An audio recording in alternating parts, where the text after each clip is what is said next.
The slap echoed through the marble lobby like a gunshot. 50 guests turned to stare as the operations manager's hand connected with the quiet man's face, the man in worn jeans and a faded jacket who'd asked for nothing more than basic respect. He didn't flinch, didn't raise his voice. He simply pulled out his phone and made one call. 60 seconds later, the woman who'd struck him received a call that drained every drop of color from her face, because the nobody she'd just assaulted owned everything she was standing on. If you want to see arrogance meet accountability, stay until the end. Hit that like button and comment what city you're watching from. I want to see how far this story travels. The coastal highway stretched before Ethan Brooks like a ribbon of possibility, the afternoon sun turning the Pacific Ocean into a sheet of hammered gold. He'd been driving for 6 hours straight, his 12-year-old Honda Civic humming with the kind of reliable mediocrity that made luxury car salesmen weep. The back seat held a single duffel bag, a worn leather messenger bag containing his laptop, and a framed crayon drawing his 7-year-old son Marcus had made. A stick-figure dad and son building sandcastles under a smiling sun. Ethan's reflection in the rearview mirror showed a man who looked older than his 38 years. Dark circles shadowed eyes that had seen too many late nights reviewing acquisition reports and financial statements. His jaw, normally clean-shaven for video conferences with international investors, now carried 3 days of stubble. The white t-shirt and faded denim jacket he wore had cost maybe $40 combined, a far cry from the tailored suits that hung in his closet back in San Francisco. He preferred it this way. The exit for Azure Crest Resort appeared like a promise on the horizon.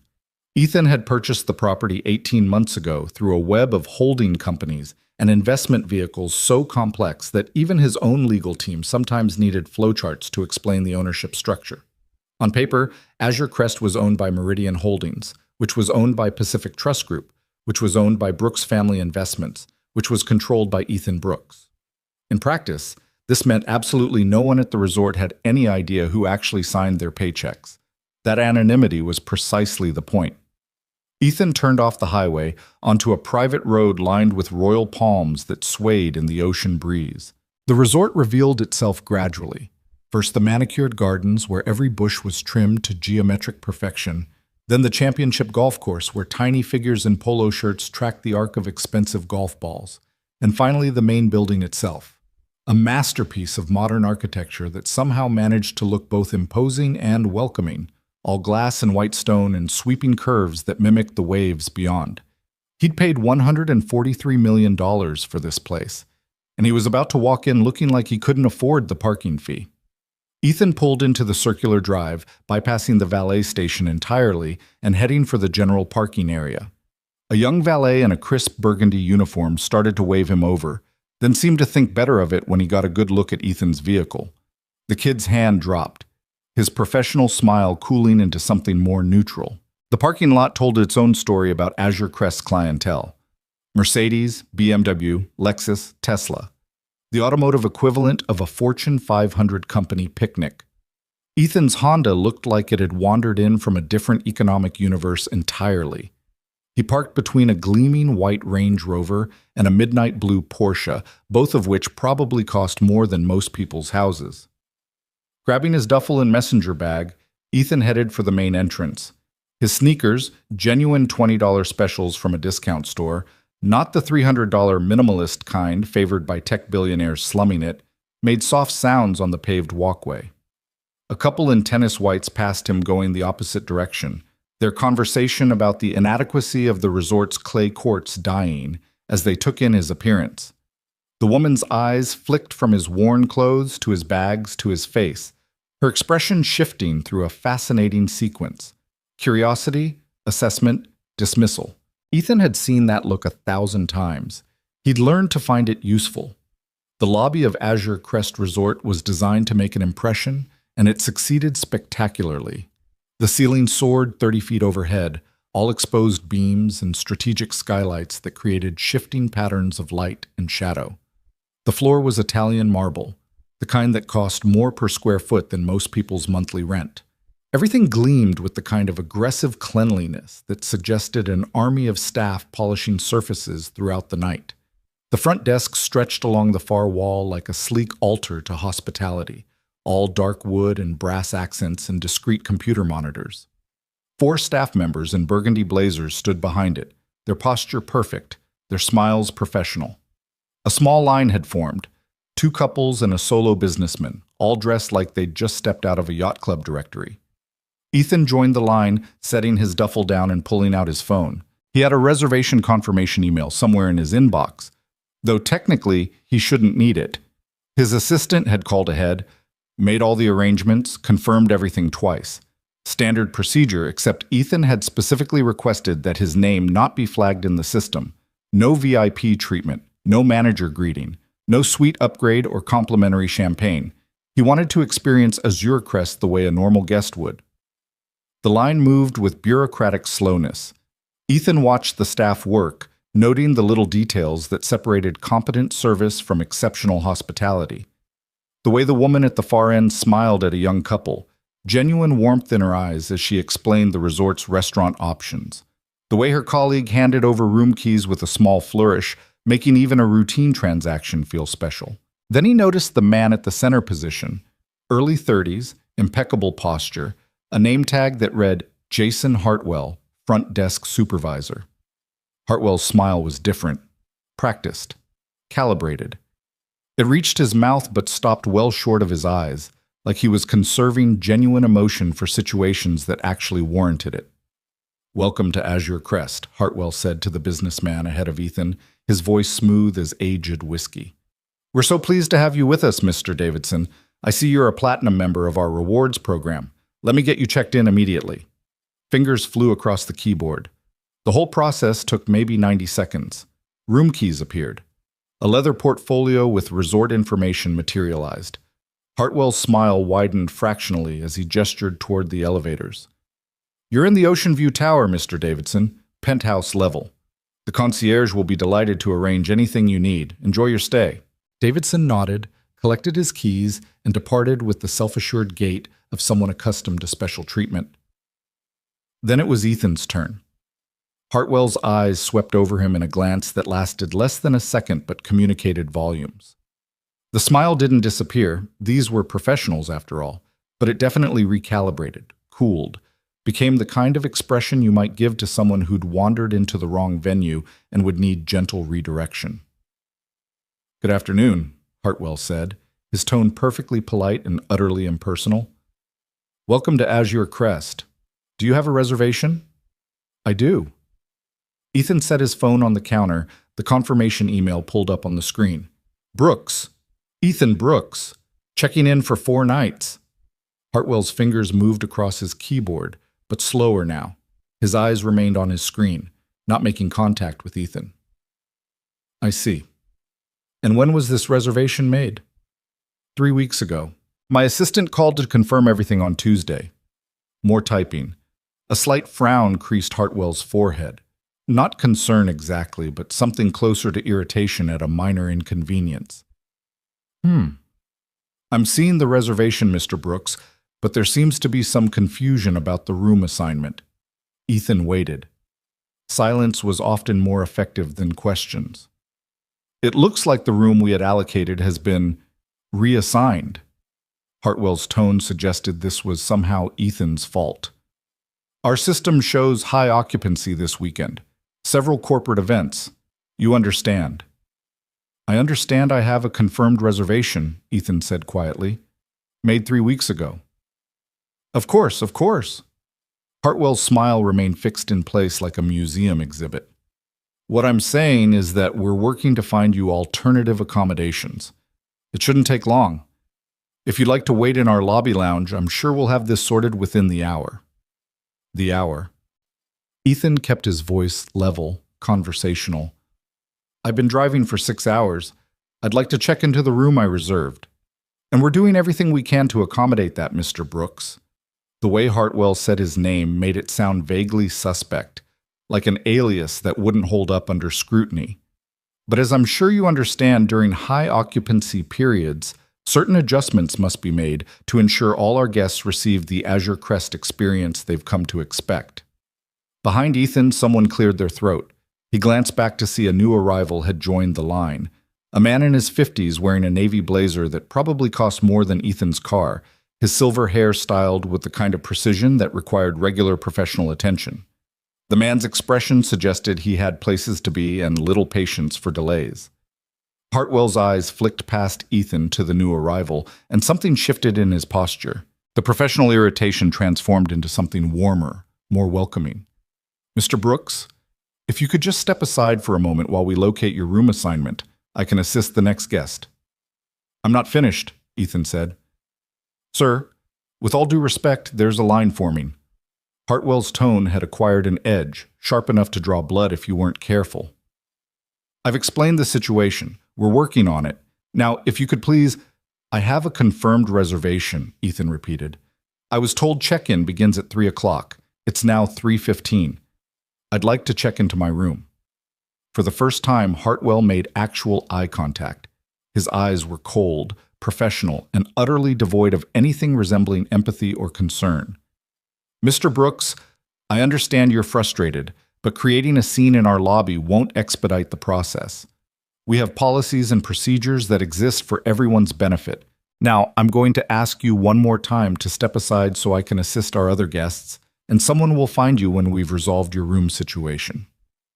The lobby had gone quiet in that specific way that happens when people pretend not to be paying attention while absorbing every word.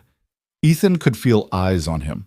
Other guests, staff members, probably security cameras recording everything for review later. He could end this with a single sentence. 4 words. "I own this place." But that would defeat the entire purpose of being here. "Fine," Ethan said. He picked up his bags and moved toward the lobby lounge, a sunken seating area surrounded by floor-to-ceiling windows overlooking the ocean. Behind him, he heard Hartwell's voice transform into something warm and welcoming. "Mr. Castellano, what a pleasure to see you again. Welcome back to Azure Crest." Ethan settled into a leather armchair that probably cost more than most people's monthly salary and watched the ocean heave against the shore in endless rhythm. His phone buzzed, a text from his assistant, Sarah. "Everything okay? Do you need me to call ahead and straighten things out?" Ethan smiled and typed back, "Everything's perfect, exactly what I needed to see." Because this was the point, wasn't it? This was why he'd driven 6 hours in a car that barely had working air conditioning, why he'd worn his oldest clothes, why he'd specifically requested no special treatment.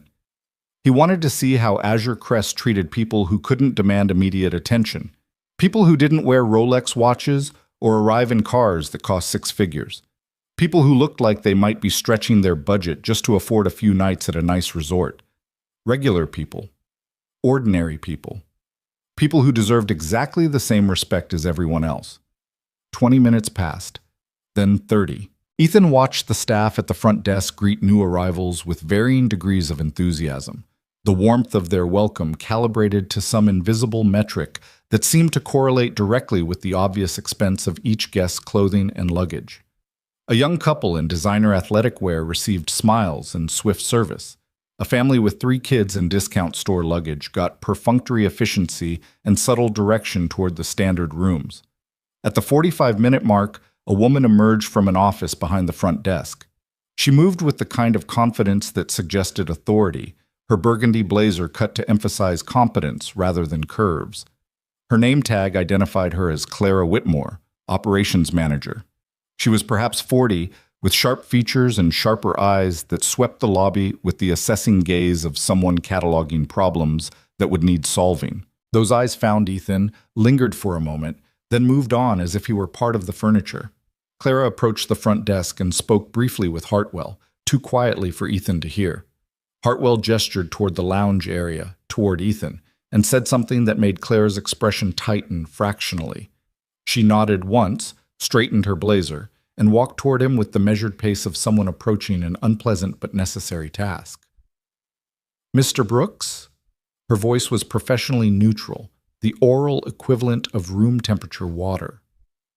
"I'm Clara Whitmore, the operations manager. I understand there's been some confusion with your reservation." Ethan stood, setting his phone aside. "No confusion on my end. I have a confirmed reservation for 4 nights starting today. I'd like to check in." Clara's smile was the kind that existed purely for professional purposes, utterly divorced from actual emotion. Of course, I've reviewed your reservation, and I want to assure you that we're working diligently to find appropriate accommodations. However, I'm sure you can understand that during peak season, with several corporate events happening simultaneously, our room inventory becomes quite limited. I made this reservation 3 weeks ago, Ethan said. Confirmed it earlier this week. Are you saying Azure Crest doesn't honor its reservations? Something flickered in Clara's eyes. Irritation quickly suppressed. We honor all confirmed reservations, Mr. Brooks. What I'm explaining is that due to circumstances beyond our control, the specific room we'd allocated has become unavailable. We're working to find you something comparable. How long will that take? It's difficult to say. Perhaps another hour? Maybe 2. Clara's tone suggested this was generous, that Ethan should be grateful for her attention at all. In the meantime, you're welcome to enjoy our lobby amenities. The cafe serves excellent coffee, if you'd like to wait there. Ethan glanced toward the cafe she'd indicated. A small counter operation where coffee drinks started at $8 and pastries at $12. I've been waiting 45 minutes already. I'm tired. I'd like to check into the room I reserved and confirmed. And I'm doing everything I can to make that happen, Mr. Brooks. Clara's voice had acquired a slight edge, like fabric pulled too tight across a frame. But I have to work with the resources available. Surely you understand that certain situations require flexibility. Flexibility? Ethan repeated the word quietly. Like when Mr. Castellano arrived 15 minutes ago and was checked in immediately. Clara's smile didn't waver, but her eyes went cold. Mr. Castellano is a valued returning guest with elite status in our rewards program. His reservation was guaranteed, and mine wasn't? Your reservation, Clara said, each word precisely articulated, is being honored. Just not perhaps in the exact timeline you'd anticipated. Now, if you'll excuse me, I have several other matters requiring my attention. Someone will find you when we've located appropriate accommodations. She turned to leave. Miss Whitmore? Clara stopped, turned back. Her expression suggested this conversation had already lasted longer than it warranted. Yes? I'm not asking for anything special, Ethan said quietly. I'm asking for what was promised when I made this reservation. What every guest here should expect, to be treated with basic respect and to receive the service they've paid for. For a moment, something genuine crossed Clara's face, not empathy or understanding, but naked irritation at having to continue this interaction. Mr. Brooks, I'm going to be frank with you. Azure Crest is a luxury resort that caters to a very specific clientele. We have standards to maintain, expectations to meet, and quite honestly, an image to uphold. Our regular guests, our valued guests, expect a certain atmosphere, a certain type of experience. Do you understand what I'm saying? The lobby had gone quiet again. Ethan was aware of multiple conversations dying, of heads turning subtly in their direction. Somewhere behind the front desk, a phone rang unanswered. I'm not sure I do, Ethan said. Why don't you explain it to me? Clara's smile thinned to something that barely qualified as an expression. What I'm saying, Mr. Brooks, is that sometimes people make reservations at properties that might not be the best fit for their circumstances. There are many excellent hotels along this coast, some of them quite affordable, that might better suit your needs. The Seaside Inn, for example, is just 10 miles north and offers very reasonable rates. You're suggesting I leave. I'm suggesting that perhaps you'd be more comfortable somewhere more aligned with your expectations. The words hung in the air like smoke from a gun that had just been fired. Ethan felt something cold and hard crystallize in his chest. Not anger exactly, but a kind of crystalline certainty about what was happening and what it meant. Let me make sure I understand, he said, his voice carrying in the sudden quiet of the lobby. You're telling me that because of how I look, because of what I'm wearing, because I don't have elite status in your rewards program, I don't belong at this resort, that I should take my confirmed reservation and go somewhere more suitable for people like me. Is that correct? Clara's expression didn't change, but color rose in her cheeks. I'm saying nothing of the sort. I'm simply trying to manage your expectations and suggest alternatives that might provide a more satisfactory experience given the current circumstances. The circumstances being that you've decided I'm not the right type of guest. Mr. Brooks, I think you're deliberately misunderstanding. No, Ethan interrupted, his voice still quiet but carrying an edge now, sharp as broken glass. I understand perfectly. What I'm wondering is whether this is official Azure Crest policy, that some confirmed reservations matter more than others based on how the guest looks when they walk through the door. Clara's jaw tightened. Around them, the lobby had transformed into a theater, every guest and staff member an unwilling audience to this confrontation.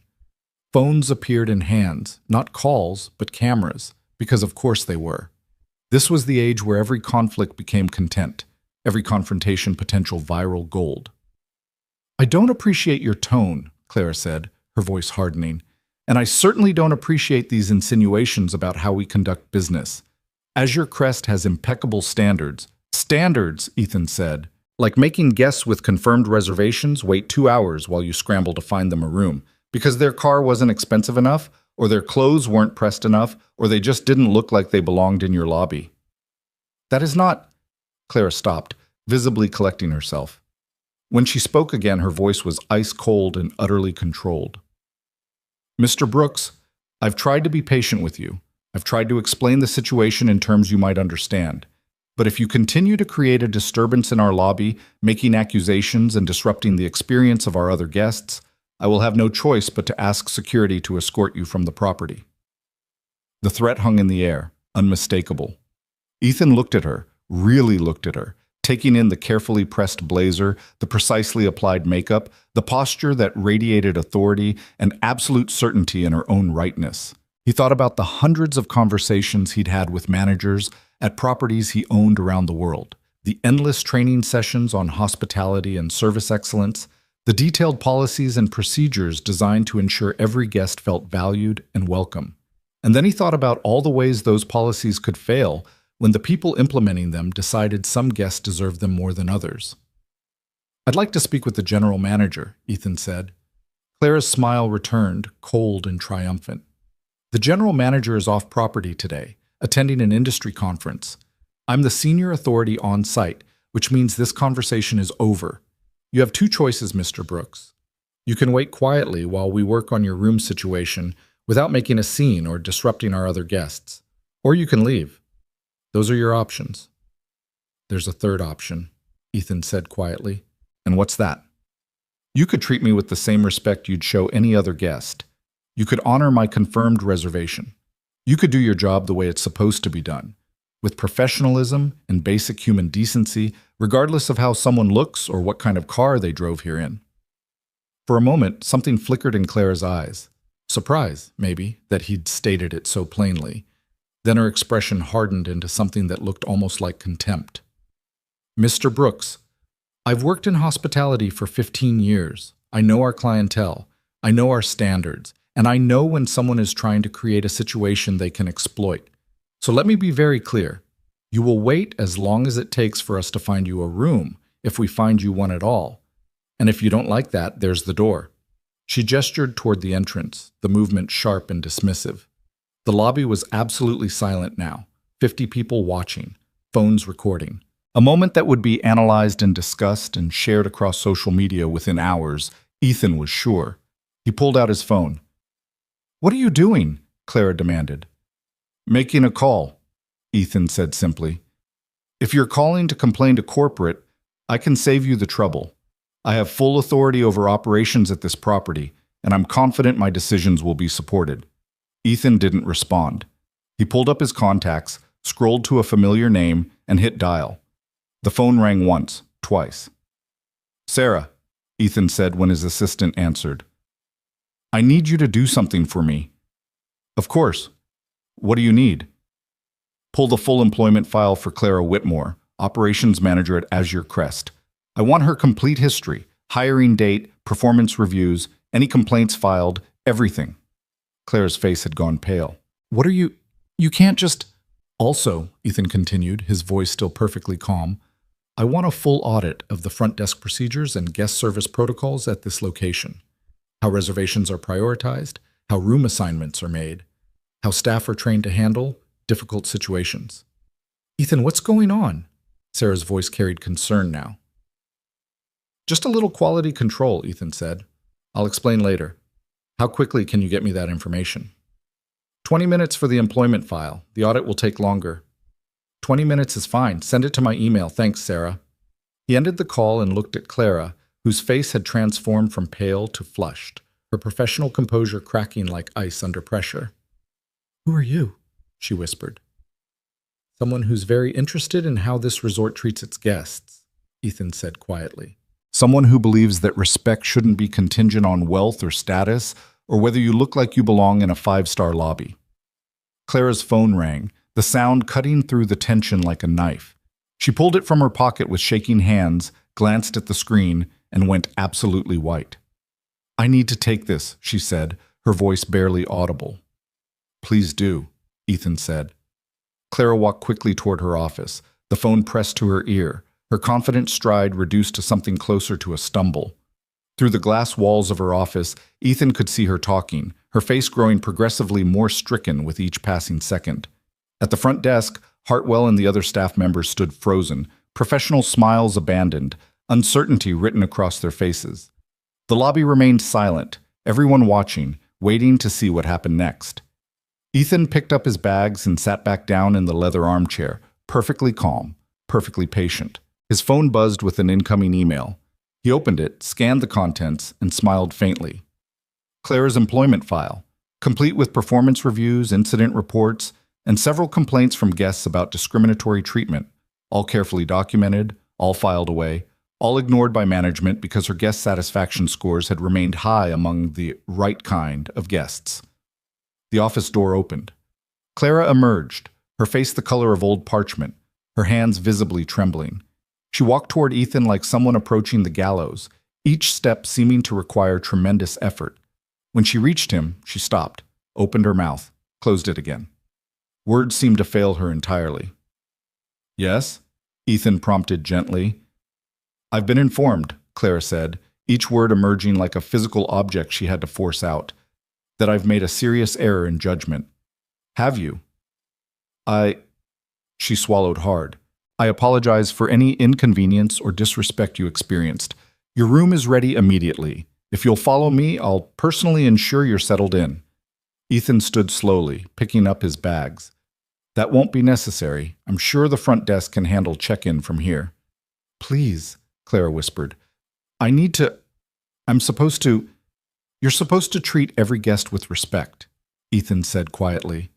From the moment they walk through the door until the moment they leave, regardless of how they look, what they wear, or what kind of car they drive. That's the job. That's always been the job. Tears were forming in Clara's eyes now, her professional armor completely shattered. I know, I'm sorry. I'm so sorry. Don't apologize to me, Ethan said. Apologize to every guest you've ever treated like they didn't belong because they didn't meet your arbitrary standards of what a valued guest should look like. He walked past her toward the front desk, where Hartwell stood frozen, his face the color of spoiled milk. I believe I'm ready to check in now, Ethan said quietly. Hartwell's hands shook as he typed, the confident efficiency of earlier completely evaporated. Of course, Mr. Brooks, right away. Your room is ready. Premium Ocean View Suite, complimentary upgrade, and please, anything you need, anything at all. Just the room I reserved, Ethan interrupted. Nothing more, nothing less. Just what every guest should receive, what they've paid for, what they've been promised. The room keys appeared on the counter like an offering at an altar. Ethan collected them and turned toward the elevators, aware of 50 pairs of eyes tracking his movement, aware of the whispered conversations already beginning, aware that in offices behind the scenes, phones were ringing and emails were flying, and the machinery of corporate consequence was grinding into motion. But that could wait until tomorrow. Tonight, he just wanted to rest in a room overlooking the ocean, look at his son's drawing, and think about all the changes that would need to be made to ensure this never happened to anyone else. The elevator doors closed on a lobby full of stunned faces and unanswered questions. And Ethan Brooks, owner of Azure Crest Resort and 17 other luxury properties around the world, finally allowed himself a small, tired smile. Because sometimes the most powerful thing you could do was simply refuse to accept being treated as less than human. Sometimes the most radical act was demanding basic respect. And sometimes, just sometimes, accountability arrived in the form of a quiet man in worn clothes who knew exactly who he was, regardless of who anyone else thought he should be. The suite was everything Azure Crest promised in its glossy brochures: floor-to-ceiling windows framing an endless expanse of ocean, furniture that managed to be both elegant and comfortable, a bathroom larger than some studio apartments. Ethan set his duffel bag on the king-sized bed and stood for a moment, simply breathing, letting the tension of the past hour drain from his shoulders. His phone buzzed. Sarah again. I'm getting calls from the resort. Clara Whitmore's supervisor wants to know what happened. Should I loop in legal? Ethan typed back. Not yet. Let me handle this my way. I'll call you in the morning. You're sure you're okay? I'm fine. Thanks for having my back. Always. He set the phone on the nightstand and walked to the window. The sun was beginning its descent toward the horizon, painting the sky in shades of amber and rose. Somewhere down on the beach, a family was building sandcastles while waves lapped at their feet. The father, younger than Ethan, shirtless and sunburned, laughed as his daughter dumped a bucket of wet sand on his head. Ethan thought of Marcus, who would arrive tomorrow afternoon with Ethan's mother. 3 days of actual vacation, of being a dad instead of a CEO, of building sandcastles and collecting shells, and maybe teaching his son to body surf in the gentle waves. But first, there was work to do. He pulled out his laptop and spent the next 2 hours going through Azure Crest's operational reports, guest satisfaction surveys, and employee reviews. The picture that emerged was troubling, but not surprising. High marks for ambiance, amenities, and service, but only from certain demographics. Complaints from guests who didn't fit the luxury resort profile were consistently dismissed or attributed to unrealistic expectations. Staff turnover was high in guest-facing positions, particularly among employees who'd raised concerns about discriminatory practices. Clara Whitmore's name appeared repeatedly, always in the same context: efficient, professional, excellent at managing the resort's image and maintaining standards that kept their most affluent guests happy. Translation: she was very good at making sure the wrong kind of people didn't feel welcome. A knock at the door interrupted his reading. Ethan opened it to find a young woman in the burgundy uniform, holding a silver tray with a bottle of champagne and a card. "Compliments of the management, Mr. Brooks," she said, her voice carefully neutral. "With our sincerest apologies for any inconvenience during check-in." "What's your name?" Ethan asked. She blinked, surprised. "Maria, sir." "How long have you worked here, Maria?" 8 months. "Do you like it?" The question clearly caught her off guard. Her professional mask slipped, revealing uncertainty underneath. It's a good job, sir. The pay is decent. And the benefits? That's not what I asked." Maria's eyes darted down the hallway, checking for supervisors or colleagues. When she spoke again, her voice was quieter. "Most days, yes. Some days." She trailed off, clearly thinking better of whatever she'd been about to say. "Some days it's hard to watch how certain guests get treated differently than others," Ethan suggested gently. Her eyes widened. "I didn't say that, sir." "You didn't have to." Ethan took the champagne and set it on the table inside. "Tell me something, Maria. If someone who looked like me walked into the lobby tomorrow, what would happen?" "I don't understand, sir." "Yes, you do. Regular clothes, regular car, no elite status, no designer luggage. What would happen to that person?" Maria's face was a study in internal conflict, the desire to be honest warring with the need to protect her job. "It would depend on who was working the desk," she said finally. "Some of our staff treat everyone the same, but others—" She stopped again, shaking her head. "I should go, sir. Is there anything else you need?" "Just your honesty, and you can drop the sir. My name's Ethan." "I can't, that's not—" "I know, professional standards." Ethan smiled. "Thank you for bringing the champagne, Maria. One more question before you go. If you could change one thing about how this resort operates, what would it be?" She looked at him for a long moment, clearly trying to figure out if this was some kind of test. "I'd make sure everyone felt welcome," she said quietly. "Rich, poor, dressed up, dressed down, it shouldn't matter. Everyone's paying to be here. Everyone deserves to feel like they belong." "I agree completely," Ethan said. Have a good evening, Maria. She left, and Ethan returned to his laptop. He drafted an email to Sarah with specific instructions. Tomorrow morning, he wanted a staff meeting with every guest-facing employee at Azure Crest. Not optional. Everyone from housekeeping to front desk to restaurant servers. He wanted to talk to them, to hear their experiences, to understand the culture that had developed at his resort. And then he wanted to change it. Sleep came easier than he'd expected, the sound of waves through the cracked balcony door lulling him into dreams of sandcastles and his son's laughter. Morning arrived with pale light and the cry of seagulls. Ethan ordered room service for breakfast, not because he couldn't go to the restaurant, but because he wanted to see how that service worked, how he'd be treated when someone arrived at his door with a tray of food. The knock came precisely on time. Ethan opened the door to find a young man, maybe 25, with kind eyes and a nervous smile. "Good morning, Mr. Brooks. Breakfast is served." He rolled the cart into the room with practiced efficiency, set up the dishes on the balcony table, and stepped back. "Is there anything else I can get for you?" "What's your name?" "David, sir." "Sit down for a minute, David." The young man's eyes went wide with alarm. "Sir, I can't. That's against policy. I'm supposed to deliver the food and leave. If my supervisor—" "Your supervisor won't know unless you tell them. Please, just for a minute." David sat, perched on the edge of the chair like a bird ready to take flight at the first sign of danger, his hands twisted in his lap. "Tell me about working here," Ethan said. "The truth, not the employee handbook version." "I don't understand what you want me to say, sir." "I want to know if you're happy here, if you feel respected, if the guests treat you well." David was quiet for a long moment, staring at his hands. "Most guests are fine," he said finally. "Some are really generous, really kind. They ask about my day, they tip well, they treat me like I'm a person instead of just furniture that talks. And the others? The others act like I'm invisible. Or worse, like I'm something inconvenient they have to tolerate. They snap their fingers, they don't say please or thank you, they complain about everything and make sure everyone knows it's somehow my fault." He looked up, met Ethan's eyes. "But that's just hospitality, right? You smile, you serve, you don't take it personally."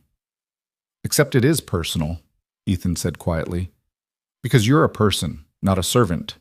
There's a difference between doing your job and being treated like you're less than human." David's expression suggested he'd never heard a guest articulate this before. "Why are you asking me this, sir?" "Because I'm trying to understand what kind of place this really is. Not what the brochures say or what the reviews claim. What it actually feels like to work here, to be here, to exist in this space." "Are you a journalist or something?" Ethan smiled. "Or something. Tell me, David, have you ever seen the staff treat guests differently based on how they look?" The question hung in the air like smoke. David's face went carefully neutral. "I really should get back to work, sir." "You've seen it happen." "I didn't say that." "You didn't have to." Ethan poured coffee from the carafe on the tray, the rich aroma filling the morning air. "What if I told you that was about to change? That the way things work here, the unspoken rules about who deserves respect and who doesn't, what if all of that was about to be challenged?" "I'd say that sounds nice in theory," David replied, standing. "But in practice, places like this don't change. The people with money make the rules, and the rest of us just try to get through our shifts without getting written up or fired." "You sound like you've thought about this." "I've worked in hospitality for 7 years, sir. I've thought about it a lot." David moved toward the door, then paused. "Can I ask you something?" "Why do you care? You're clearly someone who can afford to stay here, someone who got a sweet upgrade and champagne sent to your room. The system works for people like you. Why question it?" "Because a system that only works for some people is broken," Ethan said simply. "And broken things should be fixed." David studied him for a moment, something like hope flickering in his eyes before professional caution extinguished it. "Well, I hope you succeed, whoever you are. Enjoy your breakfast, sir."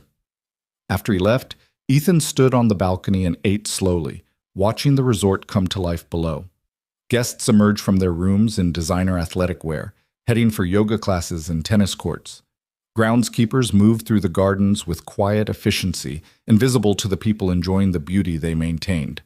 A young couple argued near the pool, their voices carrying on the morning breeze, something about the cost of cabana rentals and whether it was worth the expense.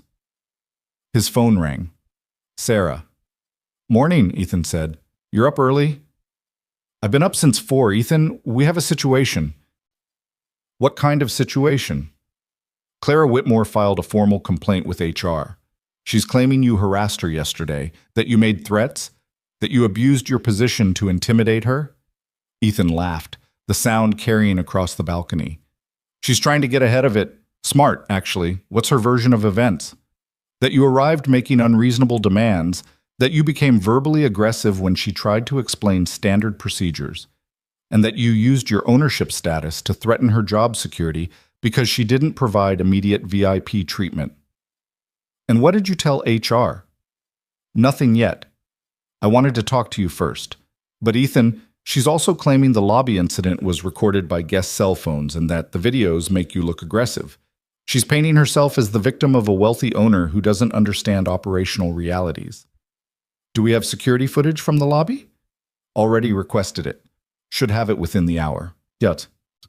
"Good. Let HR know I'll be providing a full statement, including documentation of multiple guest complaints about discriminatory treatment under Clara's management. Also, I want that staff meeting this morning, 10 o'clock, everyone. Already scheduled. The staff is nervous. Word's gotten around about what happened." "Good. They should be thinking about it. See you at 10. Ethan spent the next hour reviewing security footage Sarah emailed him. The video told the story clearly. His calm requests met with dismissiveness, Clara's barely concealed contempt, the way staff jumped to serve other guests while he waited. The audio was particularly damning, catching Clara's suggestion that he'd be more comfortable at a more affordable property. At 9:45, Ethan walked downstairs dressed in the same worn jeans and faded jacket from yesterday. He wanted the staff to see him exactly as he was, not transformed into some corporate executive in an expensive suit. The meeting was scheduled in the resort's largest conference room, a space typically used for corporate retreats and wedding receptions. When Ethan arrived, he found it packed with nervous-looking employees in burgundy uniforms, housekeepers, front desk staff, servers, groundskeepers, kitchen workers, easily 200 people crammed into a space designed for half that. At the front of the room stood Sarah, her tablet in hand, flanked by the resort's assistant manager and head of human resources. Clara Whitmore sat in the front row, her spine rigid, her face carefully composed into professional neutrality. The room went silent when Ethan entered. He walked to the front without preamble, shaking Sarah's hand and nodding to the other executives. Then he turned to face the assembled staff. "Good morning," he said simply. "My name is Ethan Brooks. I own this resort." The silence deepened, became something almost physical. 200 pairs of eyes fixed on him with varying expressions: shock, curiosity, fear, confusion. "Yesterday afternoon," Ethan continued, "I checked into Azure Crest as a regular guest. I didn't announce who I was. I didn't ask for special treatment. I wanted to experience this resort the way any ordinary person would. Someone who'd saved up for a special vacation, who'd made a reservation weeks in advance, who showed up tired and hoping for a warm welcome." He paused, let that sink in. "Instead, I was ignored, dismissed, and eventually told that I might be more comfortable at a cheaper hotel because I didn't fit the image this resort wants to project. I was treated like I didn't belong because of how I looked, what I wore, and the car I drove, and when I asked for basic respect, I was threatened with removal by security." Murmurs rippled through the crowd. Staff members exchanged glances. Clara's face had gone pale. Now I could stand here and talk about how disappointed I am, how this isn't what Azure Crest represents, how we're better than this. But that would be a lie. Ethan's voice remained calm, conversational, but carried clear authority. Because the truth is, this is exactly what Azure Crest has become under current management. A place where dignity is conditional, where respect depends on wealth, where some guests matter more than others. He pulled out his phone, tapped a few times, and the large screen behind him flickered to life with a spreadsheet. "These are guest complaints from the past 18 months, 247 of them. Every single one from guests who felt discriminated against, dismissed, or disrespected because they didn't meet some arbitrary standard of what a luxury resort guest should look like. He scrolled through the data. African-American family told the pool area was at capacity when they could clearly see empty loungers. Elderly couple on a fixed income questioned repeatedly about how they were paying for their room. Young couple arriving on motorcycles told to use the service entrance instead of the main lobby. Single mother with 3 kids asked if she was sure she could afford the resort's restaurant. The room was absolutely silent now. Every one of these complaints was filed, Ethan continued. Every one was documented, and every single one was dismissed as a misunderstanding or attributed to the guests' unrealistic expectations, because it was easier to blame the guests than to examine the culture we'd created. He turned to face Clara directly. Ms. Whitmore, would you like to explain to your colleagues why a confirmed reservation for someone who didn't look wealthy enough was treated as negotiable? Clara stood, her composure cracking but not breaking entirely. Mr. Brooks, with all due respect, running a luxury resort requires maintaining certain standards. Certain standards, Ethan interrupted quietly, or certain prejudices? That's not fair. I've dedicated 15 years to hospitality. I've maintained guest satisfaction scores above 90%. Among guests you deemed worthy of satisfaction. What about the others, Clara? The ones who didn't wear Rolex watches or arrive in Mercedes? Where are their satisfaction scores? Clara's mouth opened, closed. No words came. Ethan turned back to the assembled staff. Here's the truth. Every person who makes a reservation at this resort, who pays our rates, who chooses to spend their hard-earned money here, they all deserve the same level of respect and service. The billionaire in the penthouse and the school teacher in a standard room, the CEO in a tailored suit and the mechanic in work boots. Everyone. He began to pace, his voice rising slightly with conviction. Some of you have witnessed this discrimination. Some of you have participated in it, maybe without even realizing what you were doing. And some of you have spoken up about it and been told to mind your own business, that this is just how things work at a 5-star resort. Heads nodded throughout the room. People who'd been staring at the floor met his eyes. That ends today, Ethan said firmly. As of this moment, Azure Crest has new policies. 1. Every confirmed reservation is honored. No exceptions based on appearance or perceived wealth. 2. Every guest is greeted with the same warmth and professionalism from the moment they arrive until they leave. 3. Any employee caught discriminating against guests based on appearance, race, age, or economic status will be terminated immediately. Not disciplined, not retrained. Terminated. The weight of those words settled over the room like a physical presence. But I'm not just interested in punishment, Ethan continued, his tone softening. I want to understand how we got here. How a company founded on principles of hospitality and service drifted into this kind of behavior. So I'm asking, anyone who has something to say, who's witnessed problems, who has ideas about how to fix this, I want to hear from you. For a long moment, nobody moved. Then, slowly, a hand rose in the back of the room. Maria, the young woman who'd delivered champagne to his room. Yes, Ethan said. Maria stood, her voice trembling slightly. Mr. Brooks, I've worked here for 8 months. And in that time, I've seen a lot of things that didn't feel right. But when I asked my supervisor about it, I was told that luxury hospitality means catering to our most valuable guests, that we should focus our attention on the people who can afford to come back, who can afford to spend money in our restaurants and spa. Who told you that? Ethan asked. Maria's eyes flicked to Clara, then away. It was in our training, not officially, but there were examples given. Ways to identify high-value guests versus budget travelers. We were taught to prioritize our time accordingly. Another hand went up. David, the room service attendant. I've been here 3 years, he said, standing. And I've watched good people get fired for treating the wrong guests too well.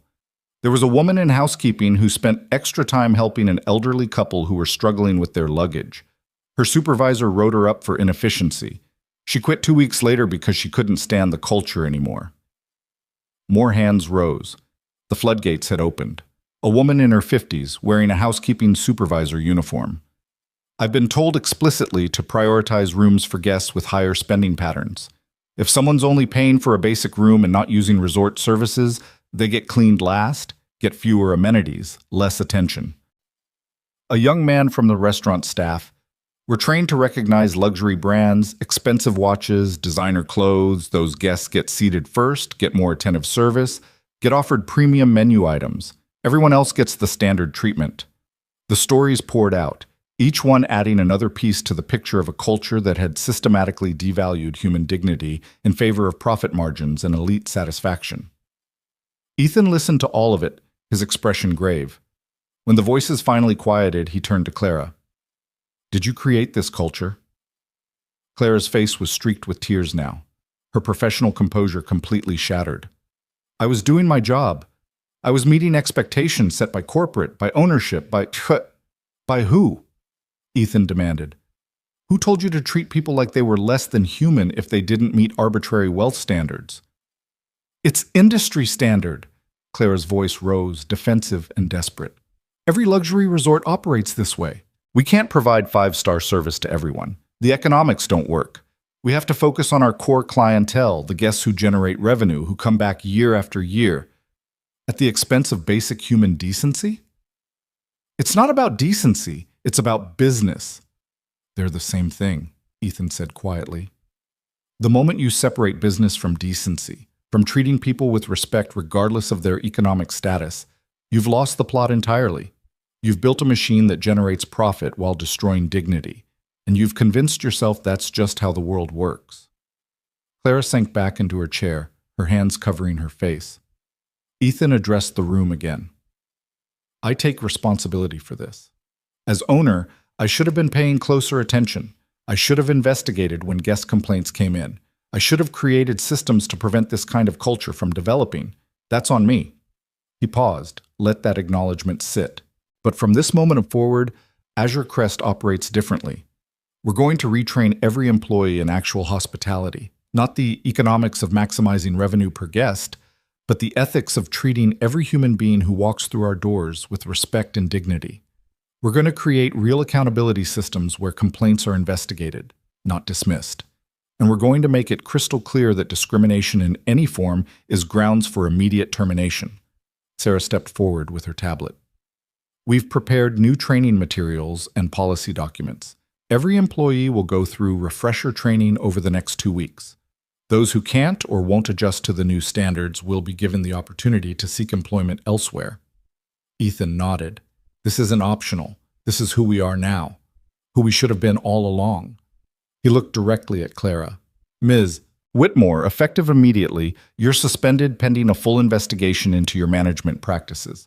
You'll receive your full salary during this period, and you'll have the opportunity to respond to all allegations. But I want to be clear, slapping a guest, threatening them with security, and suggesting they'd be more comfortable at a cheaper hotel, those actions alone would justify termination. The only question is whether there's any context I'm missing that would explain, though not excuse, your behavior. Claire's voice was barely a whisper. There's nothing to explain. I was wrong. I'm sorry. Don't apologize to me, Ethan said gently. Apologize to every guest you made feel unwelcome, every staff member you trained to value profit over people, every person who walked through our doors hoping for a warm welcome and received cold assessment instead. He turned back to the assembled staff. Questions? Dozens of hands shot up. The first question came from a woman near the middle of the room, her burgundy blazer marking her as front desk staff. She stood with visible nervousness, her voice wavering as she spoke. Mr. Brooks, what about the guests who actually do expect special treatment? The ones who've been coming here for years and are used to being prioritized? Won't they complain if we treat everyone the same? Ethan nodded, appreciating the honesty. That's a fair question. And yes, some guests will complain. Some will threaten to take their business elsewhere. Some will leave negative reviews saying the resort has lost its exclusivity or lowered its standards, and we're going to let them. A ripple of shock moved through the room. Because here's what those guests are really saying, Ethan continued. They're saying that their comfort depends on other people being made uncomfortable, that their sense of being special requires someone else to be made to feel less than. That's not hospitality, that's hierarchy. And we're not in the business of maintaining hierarchies anymore. He gestured to Sarah, who pulled up another slide on the screen. This one showed revenue projections, occupancy rates, and market analysis. I've run the numbers, Ethan said. Yes, we might lose some high-spending guests who can't adjust to being treated the same as everyone else. But you know what we'll gain? Loyalty from people who've never felt truly welcome at a luxury resort before. Referrals from guests who'll tell their friends about the five-star property that actually treated them like human beings. Market share among demographics we've been systematically excluding. A man in chef's whites raised his hand. What about the economics of it, though? If we're spending the same amount of time and attention on every guest regardless of what they're spending, doesn't that cut into profitability? Short-term, maybe, Ethan acknowledged. Long-term, we'll be more profitable than ever. Because we'll have something most luxury resorts don't, genuine customer loyalty built on respect rather than exclusivity. People will come here not because they can flaunt their status, but because they know they'll be treated with dignity. That's a sustainable business model. The other way is a race to the bottom, competing for an ever-shrinking pool of people who equate wealth with worth. More hands went up. Ethan pointed to a young woman in housekeeping staff uniform. Sir, some of us have complained about these issues before and been told to stay in our lane, that we don't understand the bigger picture. How do we know this time will be different? Because this time, I'm the one saying it, Ethan replied. And I sign everyone's paychecks, including the people who told you to stay in your lane. But more than that, I'm creating a direct reporting line. Any employee who witnesses discrimination, who sees guests being treated differently based on appearance or perceived wealth, can report it directly to corporate HR. No going through your supervisor, no fear of retaliation, anonymous if you want it to be, and every report will be investigated. He paused, making eye contact with people throughout the room. I'm also instituting a policy that might surprise you. Any employee who refuses to participate in discriminatory practices, even if ordered to do so by a supervisor, will be protected and commended. You will not be punished for doing the right thing, ever. David, the room service attendant, stood again. Mr. Brooks, I appreciate everything you're saying. But can I be honest? A lot of us have worked in this industry a long time. We've heard owners and executives give inspiring speeches about values and culture before. Then nothing actually changes because the people implementing the policies are the same people who benefited from the old system. How do we know this isn't just talk? The question hung in the air, and Ethan could see heads nodding throughout the room. It was the question they were all thinking, but most were too afraid to ask. You're right to be skeptical, Ethan said. Words are cheap. So let me give you actions instead. Effective immediately, I'm terminating the current incentive structure for management that rewards maximizing revenue per guest. Instead, we're implementing new metrics based on overall guest satisfaction across all demographics, employee retention and satisfaction, and adherence to our new Dignity First policies. Sarah brought up another slide showing the new compensation structure. Management bonuses will be tied to these metrics, Ethan continued. If wealthy guests are happy, but working-class guests are dissatisfied, no bonus. If staff turnover is high because the culture is toxic, no bonus. If we receive credible complaints about discrimination, no bonus. We're aligning financial incentives with actual values. He pointed to another section of the slide. Additionally, I'm creating an employee committee, volunteer positions, rotating membership, that will have direct input into policy decisions. You'll review proposed changes, provide feedback on implementation, and have a real voice in how this resort operates. Not symbolic, not token, real power to shape the culture here. A woman who'd been silent until now stood near the back. Her name tag identified her as Rosa, Laundry Services. She spoke with a thick accent, her English careful but clear. Mr. Brooks, I work in the laundry. I don't see guests usually, but I see their clothes, their sheets, their towels, and I can tell you, she paused, seeming to gather courage, I can tell you that rich people's dirt is the same as poor people's dirt. Blood, sweat, wine stains, sand, it all comes out the same in the wash.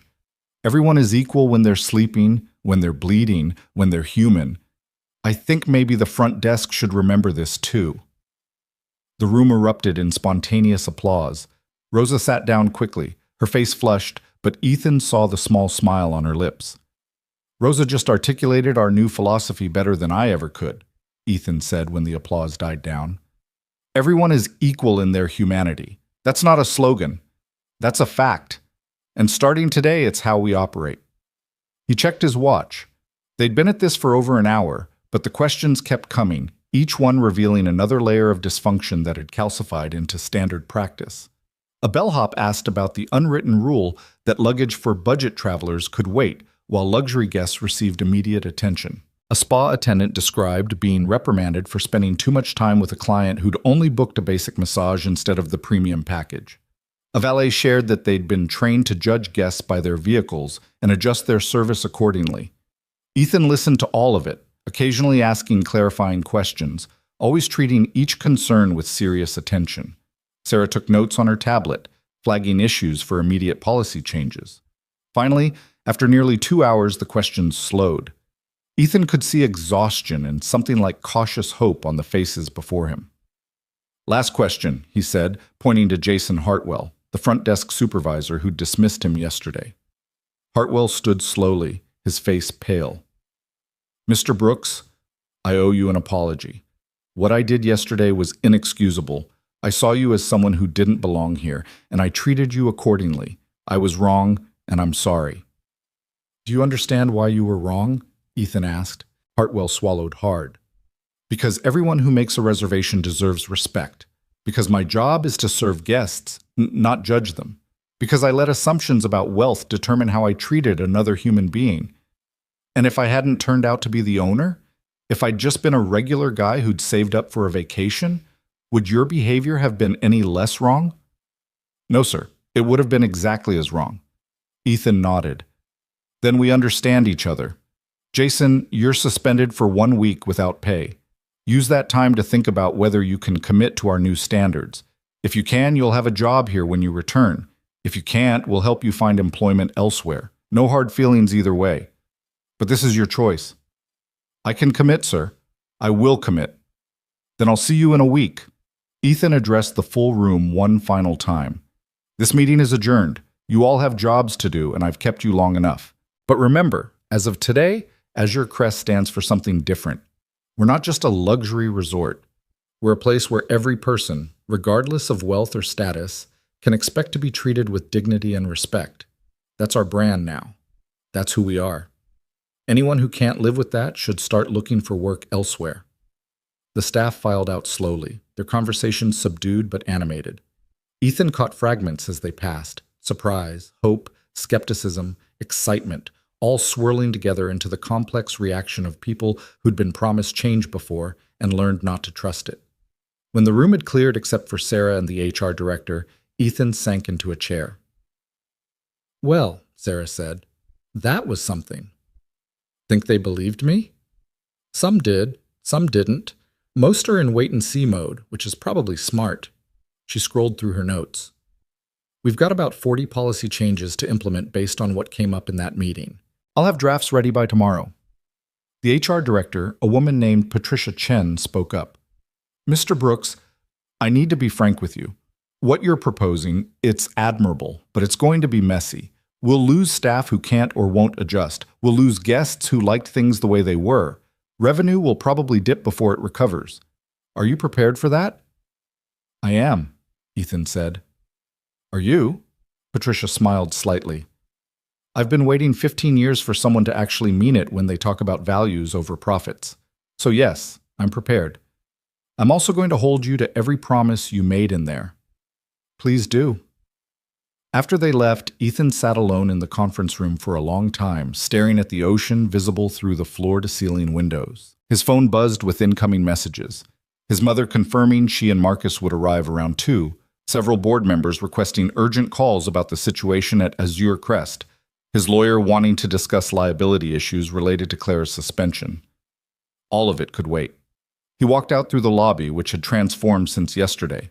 Staff moved with the same professional efficiency, but there was something different in the air: a tension, an awareness, a sense that everyone was being watched and evaluated. Several employees made eye contact as he passed, offering small nods or cautious smiles. Outside, the resort grounds sparkled in the late morning sun. Guests lounged by the pool, played tennis on immaculate courts, strolled through gardens that looked like they'd been manicured by obsessive artists. Everything gleamed with the promise of luxury, of escape, of a world where money could buy perfection. But Ethan knew the truth. Money could buy comfort, convenience, beautiful spaces. It couldn't buy dignity. It couldn't buy genuine respect. Those things had to be freely given, human to human, regardless of economic equations or profit margins. He found himself walking toward the beach, drawn by the endless rhythm of waves.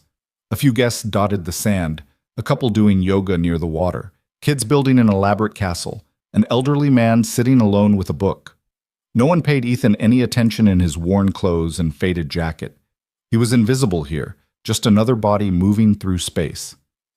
Perfect. He sat down in the sand, pulled out his phone, and called his son.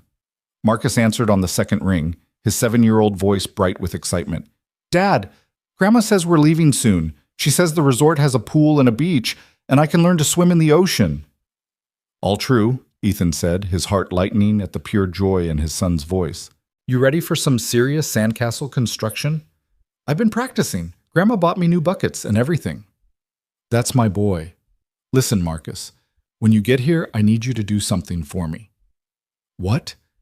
"I need you to treat everyone you meet with kindness. The people who work here, the other guests, everyone. Can you do that?" "I always do, Dad. You taught me that." "I know, but sometimes grown-ups forget. So I need you to remind me, okay? If you ever see me treating someone without respect, I need you to call me out on it."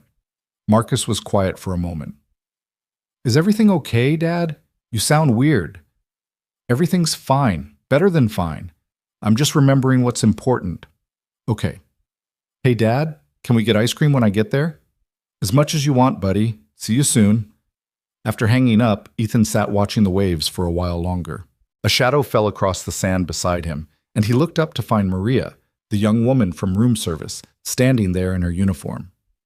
"Mr. Brooks, I'm sorry to interrupt your break, but I wanted to say something." "Sit," Ethan offered, gesturing to the sand beside him. Maria sat carefully, smoothing her uniform skirt. "I just wanted to say thank you for what you did this morning, for listening, for actually seeming to care about what we had to say." "You're welcome, but I should be thanking you. You were the first person brave enough to speak up." "I almost didn't. I was terrified I'd lose my job." "For telling the truth?" "For making waves. For not going along with how things are." She picked up a handful of sand, let it sift through her fingers. "My mom works as a housekeeper at a hotel in Los Angeles. She's worked there for 20 years, and she tells me stories about how guests treat her, like she's invisible, like she's not even human. I started working here thinking it would be different because it's a luxury resort, because the guests are educated, wealthy, supposedly sophisticated. But it was worse in some ways. At least at my mom's hotel, people don't pretend their rudeness is actually some kind of refined standard." Ethan watched her face as she spoke, seeing the frustration and disappointment there. "I got into hospitality because I wanted to make people happy," Maria continued. "I wanted to create experiences, to be part of someone's best memories.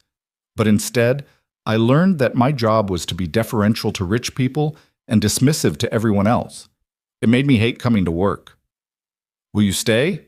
Ethan asked, "now that things are changing?" "I don't know yet. I want to believe it'll be different, but I've been disappointed before." She met his eyes. "Can I ask you something honestly?" "Please." "Why do you care so much? You're the owner.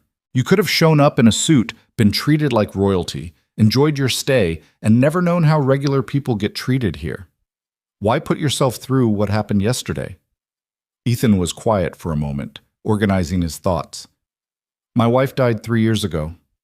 Cancer. In her last weeks, we were in and out of hospitals constantly, and I saw how differently we were treated based on what waiting room we were in, what insurance we had, how we were dressed.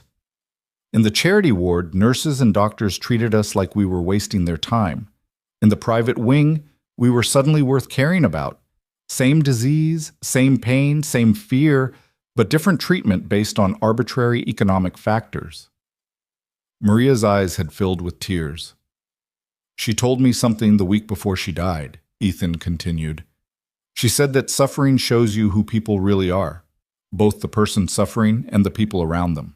She said that how we treat people when they're vulnerable, when they have nothing to offer us in return, that's the measure of our character. He paused, his throat tight with the memory. I've spent 3 years trying to live up to that, trying to make sure the companies I own, the people I employ, the systems I create, they all reflect that principle, that human dignity isn't negotiable. I'm sorry about your wife, Maria said softly. Thank you. She would have liked you. She always appreciated people who spoke truth even when it was hard. They sat in companionable silence for a while, watching the waves. Then Maria stood, brushing sand from her uniform. I think I'll stay, she said. At least for a while. See if you really mean all the things you said this morning. I do mean them. Then I'll hold you to it, Mr. Brooks. After she left, Ethan remained on the beach, letting the sun warm his face and the sound of waves calm his mind. His phone buzzed again, Sarah with an update that Clara had formally resigned rather than face the investigation, that 2 other managers had also submitted resignations, that guest satisfaction surveys were being revised to include specific questions about equal treatment and respect. Progress, in other words. The kind that came with casualties and complications, but moved forward nonetheless. Around 1 o'clock, Ethan walked back toward the resort, stopping by the pool area on his way. A scene was unfolding near the cabanas that made him pause. A family, mother, father, 3 kids ranging from maybe 5 to 12, stood near the pool entrance looking uncomfortable. They were dressed in regular department store swimwear, nothing designer, nothing expensive. The kids carried inflatable toys from a dollar store, not the sophisticated pool equipment favored by Azure Crest's usual clientele. A pool attendant, young guy in his 20s, approached them with a clipboard. Ethan couldn't hear the conversation from where he stood, but he could read body language. The attendant's posture was welcoming, his smile genuine. He gestured toward the cabanas, explaining something. The mother shook her head, probably declining because of the cost, and the attendant nodded, understanding, then pointed toward the regular lounge chairs with the same enthusiasm he'd shown for the premium options. He helped the kids find chairs together, brought them towels without being asked, and treated them with the exact same attentiveness Ethan had watched him give a wealthy couple in designer swimwear earlier. It was a small thing, barely noticeable unless you were looking for it, but it was everything. Ethan caught the attendant's eye as the family settled in, their initial discomfort melting into relaxation and joy. The young man's name tag read Chris. Ethan made a mental note to find out his full name to make sure he was recognized for getting it right. Because that was the thing about culture change. It wasn't just about the big dramatic moments, the speeches and policy announcements and structural reforms. It was about 10,000 small moments like this one, where individual people made individual choices to treat other people with dignity and respect. His phone rang. His mother. Ethan, we're about 20 minutes away. Marcus is bouncing in his seat like a kangaroo on espresso. Where should we meet you? I'll be in the lobby. Can't wait to see you both. Ethan, everything okay? You sound different. Everything's good, Mom. Really good. See you soon. He walked into the lobby with 15 minutes to spare, settling into the same chair where he'd waited yesterday. The front desk staff were different today. The day shift had ended, evening crew taking over. But he noticed the change in atmosphere immediately. Staff made eye contact with every guest who entered, regardless of appearance. Smiles seemed more genuine, less calculated. Or maybe he was just projecting hope onto observed behavior. A woman approached the desk carrying a baby, a toddler clinging to her leg, obvious exhaustion in every line of her body. She wore yoga pants and a t-shirt that had seen better days, her hair pulled back in a practical ponytail. Yesterday, Ethan suspected she would have been made to wait while better-dressed guests were served first. Today, the front desk clerk, a woman Ethan didn't recognize from yesterday's meeting, greeted her with immediate warmth. Welcome to Azure Crest. You must be Mrs. Patterson. We have your room ready, and I've made sure you're close to the elevator since I see you have little ones with you. The relief on the young mother's face was profound. Thank you. It's been a long drive. I can imagine. Let me get you checked in quickly so you can get these sweet babies settled. Are you celebrating anything special? Our anniversary. First real vacation since the kids were born. How wonderful! Congratulations! I'm going to send up some sparkling cider and fresh fruit, compliments of the resort. And if you need anything at all, anything, please don't hesitate to call the front desk. We're here to make your stay special." Ethan watched the interaction with something approaching satisfaction. Small victory, but genuine. One family made to feel welcome instead of judged. One moment of basic human kindness in a place that had forgotten how to offer it freely. The lobby doors opened, and Marcus came barreling through like a small joy-powered missile, his grandmother following at a more sedate pace. The 7-year-old's eyes went wide, taking in the soaring ceiling, the marble floors, the ocean view visible through the windows. Then he spotted Ethan and ran full speed across the lobby, launching himself into his father's arms with complete confidence that he'd be caught. Ethan caught him, holding tight, breathing in the familiar scent of his son's shampoo and the indefinable essence that was purely Marcus.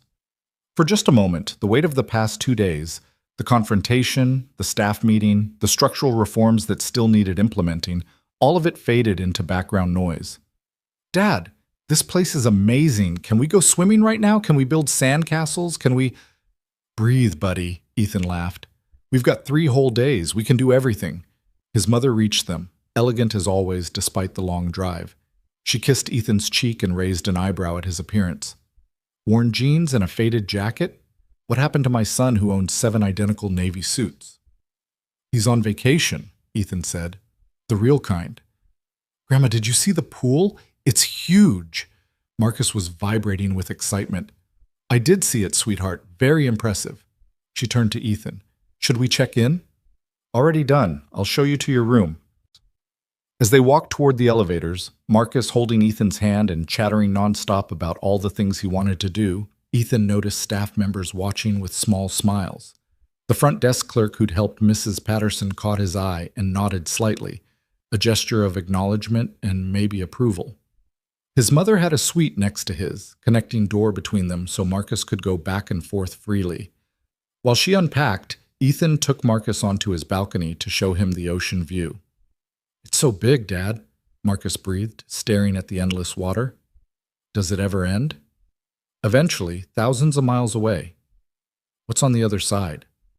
"Different countries, different people, different beaches where other kids are probably looking at the ocean and wondering what's on our side." Marcus considered this seriously. "I think they're probably thinking the same things we are, like, I wonder if there's ice cream." Ethan laughed, pulling his son close. "You're probably right, buddy." They spent the rest of the afternoon on the beach, building elaborate sandcastles that waves gradually destroyed, searching for shells, and attempting, mostly unsuccessfully, to body surf in the gentle waves. Ethan's mother sat under an umbrella reading a book, occasionally looking up to watch them with an expression of contentment. As the sun began its descent toward the horizon, painting the sky in impossible shades of orange and pink, Marcus tugged on Ethan's hand. "Dad, can I ask you something?" "Always." "Why do some people have more money than other people?" The question caught Ethan off guard. That's complicated, buddy. Lots of reasons. Some people work jobs that pay more. Some people inherit money from their families. Some people get lucky. Some people work really hard and still don't have much money because the system isn't always fair. Is it fair that we have a lot of money and some people don't? Ethan knelt in the sand to be at eye level with his son. No, it's not fair. That's why it's important that people who have money use it to help others, to create opportunities, to make the world better. Money itself isn't bad, but what you do with it, that matters. Marcus nodded solemnly. Like Mom used to say. She said we're lucky, and lucky people should help unlucky people. Your mom was a smart woman. I miss her. Me too, buddy. Every day. They sat together as the sun sank lower, and Ethan thought about all the conversations still to come. With his board of directors who would question the revenue implications of his policy changes, with industry peers who would say he was naive for believing luxury and dignity could coexist, with the guests who would complain that Azure Crest had lost its exclusive edge. Let them complain. Let them question. Let them take their business elsewhere if treating all human beings with equal respect was too high a price to pay for luxury accommodations. Because some things, dignity, respect, Basic human decency? Those things weren't negotiable. Not anymore.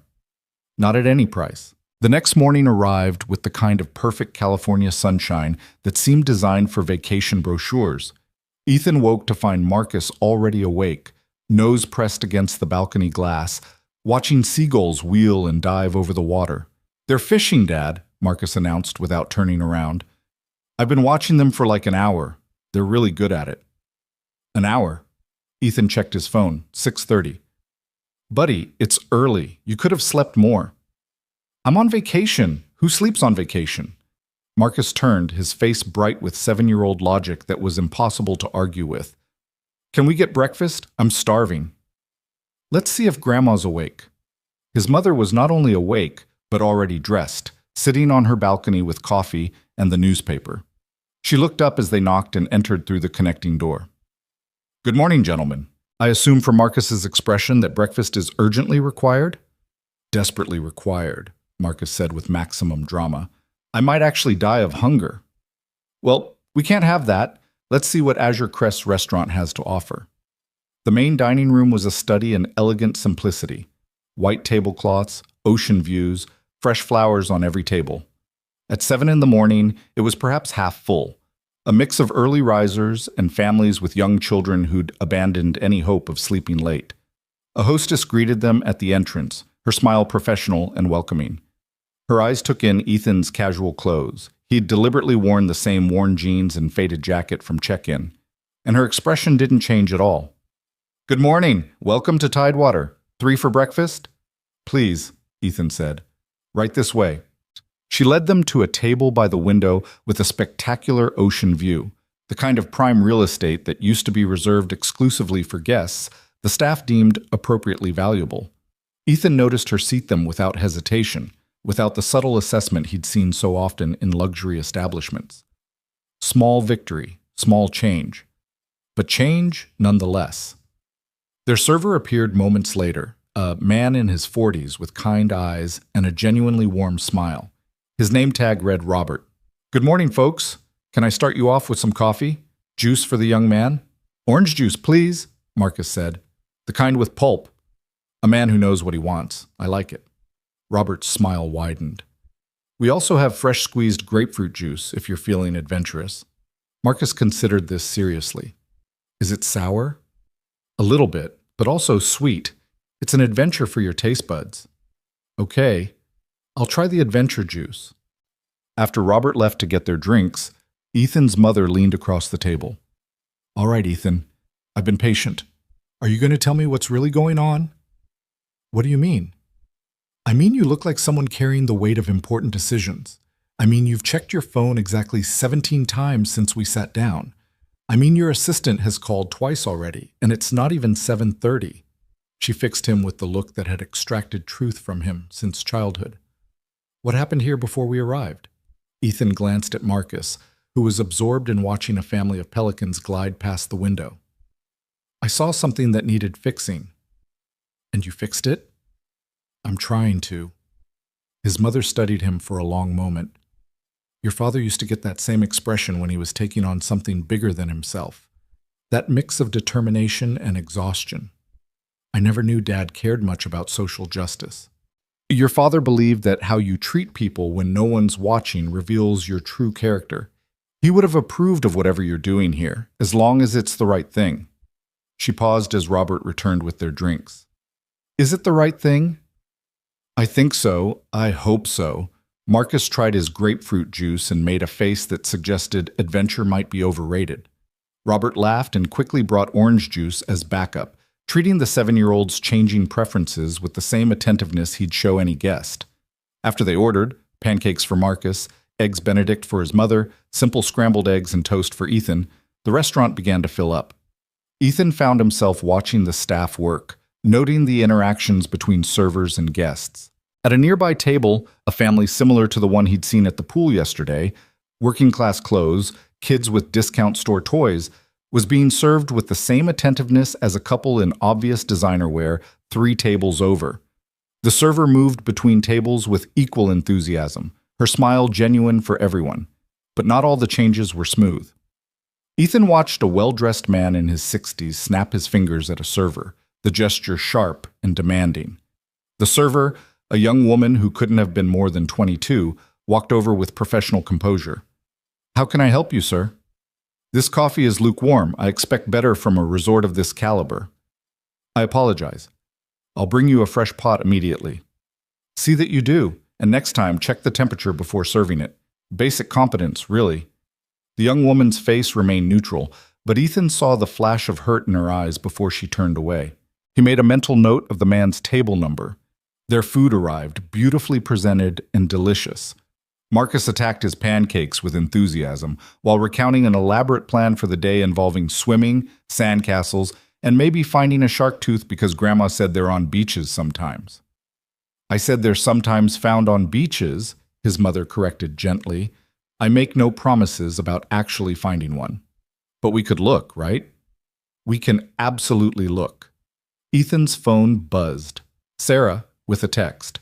"Board meeting this afternoon at 2 p.m. via video conference. They want to discuss Azure Crest situation. No avoiding this one." He typed back, "I'll be there." His mother caught the expression on his face. "Work? Always. Even on vacation? Especially on vacation, apparently." He set the phone down. "But it can wait until this afternoon. This morning belongs to Marcus and shark teeth hunting." After breakfast, they spent 2 hours on the beach. Marcus approached the shark tooth search with scientific seriousness, examining every shell and rock with intense focus. Ethan's mother sat under an umbrella, occasionally calling out encouragement or warnings when Marcus ventured too close to the waves.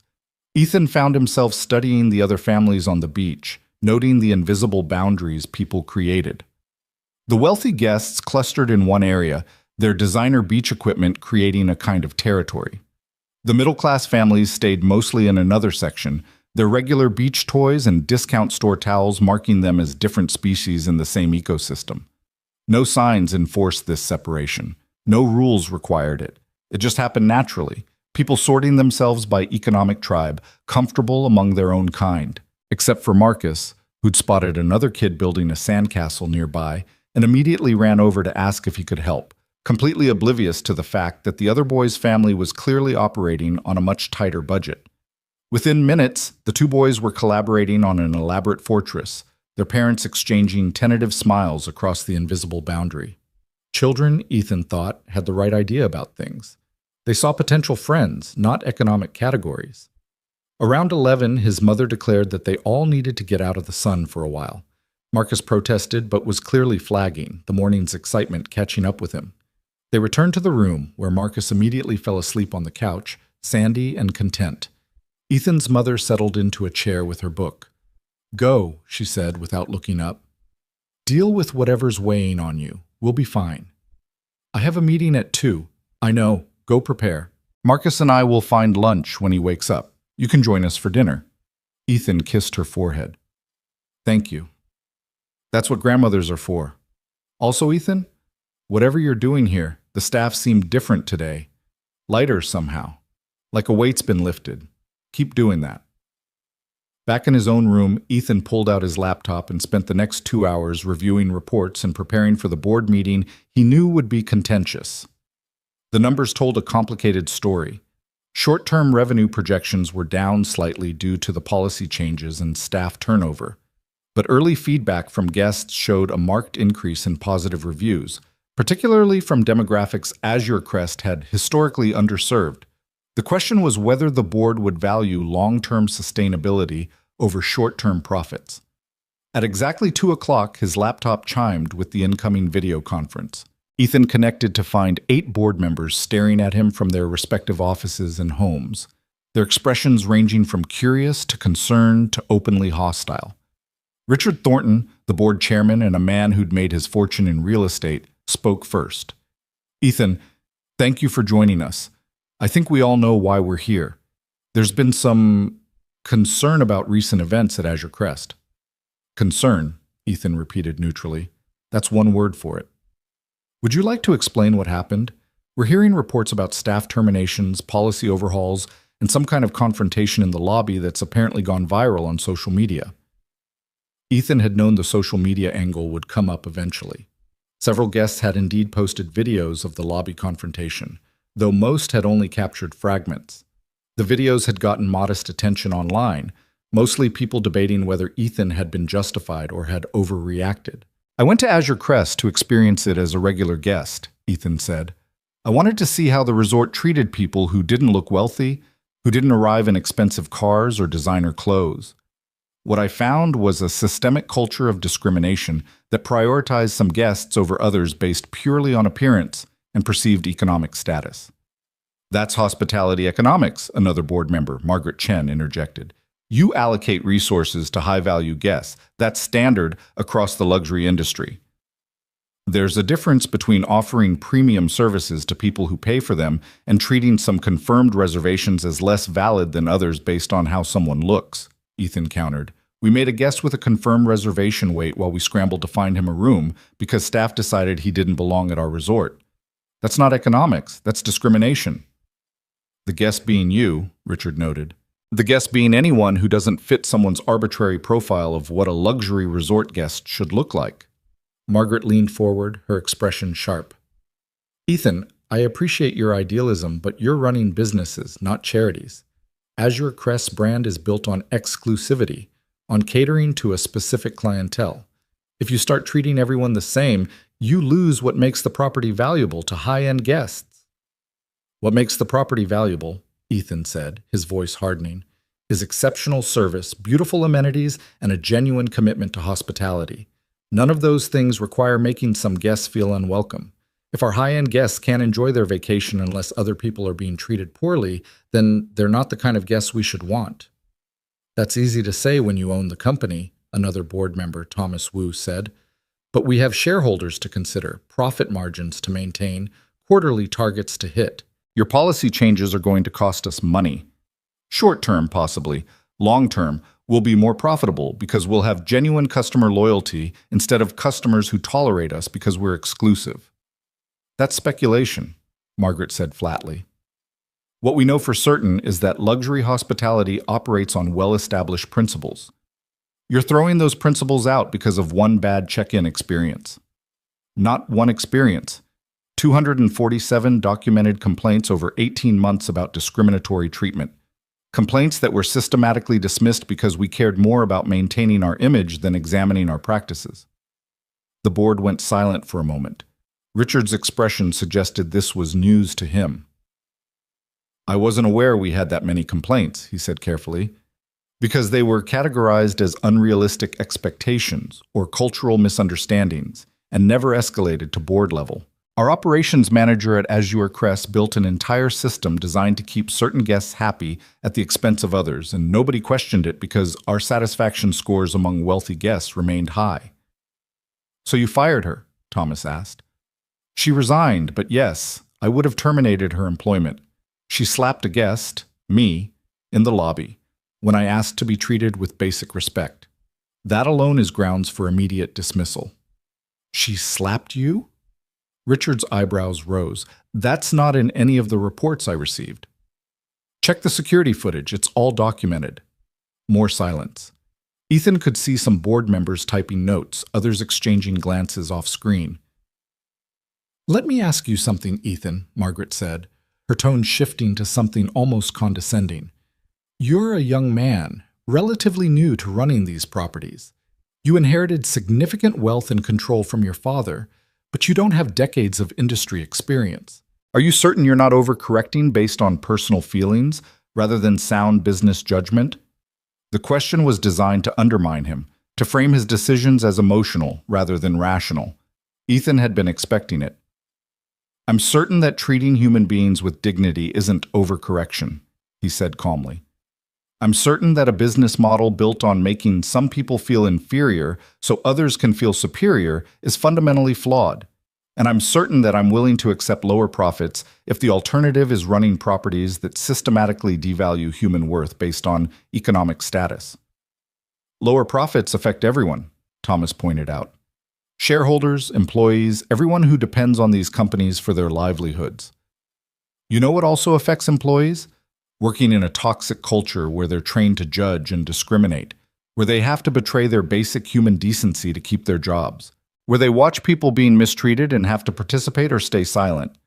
Ethan's voice rose slightly with conviction. I've talked to our staff at Azure Crest. The turnover rate is 30% annually because good people can't stomach the culture. Imagine how much money we'd save just by retaining qualified employees who didn't hate coming to work. Richard held up a hand. Everyone, let's take a breath. Ethan, I hear your concerns, and clearly there were problems at Azure Crest that needed addressing. But Margaret and Thomas raise valid points about business realities. Can you walk us through your plan going forward? Specifically, how do you intend to maintain profitability while implementing these changes? Ethan spent the next 20 minutes presenting his analysis. The market research showing growing demand for luxury hospitality that didn't require wealth-based discrimination, the employee retention savings, the expanded demographic reach, the positive press already emerging from guests who'd experienced the new policies. He showed projection models accounting for potential losses from guests who left because they couldn't handle equal treatment, balanced against gains from new markets. The data was solid. The projections were conservative. The business case was sound, but he could see resistance on several faces. Not because the numbers were wrong, but because the fundamental premise challenged their worldview. I have a question, said Jennifer Park, one of the quieter board members who ran a successful hotel chain in Asia. These policy changes, are they only for Azure Crest, or are you planning to implement them across all properties? All properties, Ethan confirmed. Azure Crest was the first intervention because that's where I saw the problem firsthand. But I've started reviewing operations across our entire portfolio, and I suspect we'll find similar issues elsewhere. That's a massive undertaking, Jennifer said. Complete culture change across 18 properties in multiple countries. The implementation costs alone will be worth it, Ethan interrupted, because the alternative is continuing to run businesses that I'm ashamed to own. The bluntness of that statement seemed to land like a physical blow. Several board members looked genuinely shocked. Ashamed? Margaret's voice carried an edge. That's rather dramatic. Is it? I own luxury resorts where staff are trained to assess guests based on their clothes and cars, where confirmed reservations are treated as negotiable, depending on whether someone looks wealthy enough, where human dignity is priced and rationed. Yes, I'm ashamed of that, and I'm going to fix it. Richard cleared his throat. Ethan, I think we need to discuss this further at our next quarterly meeting.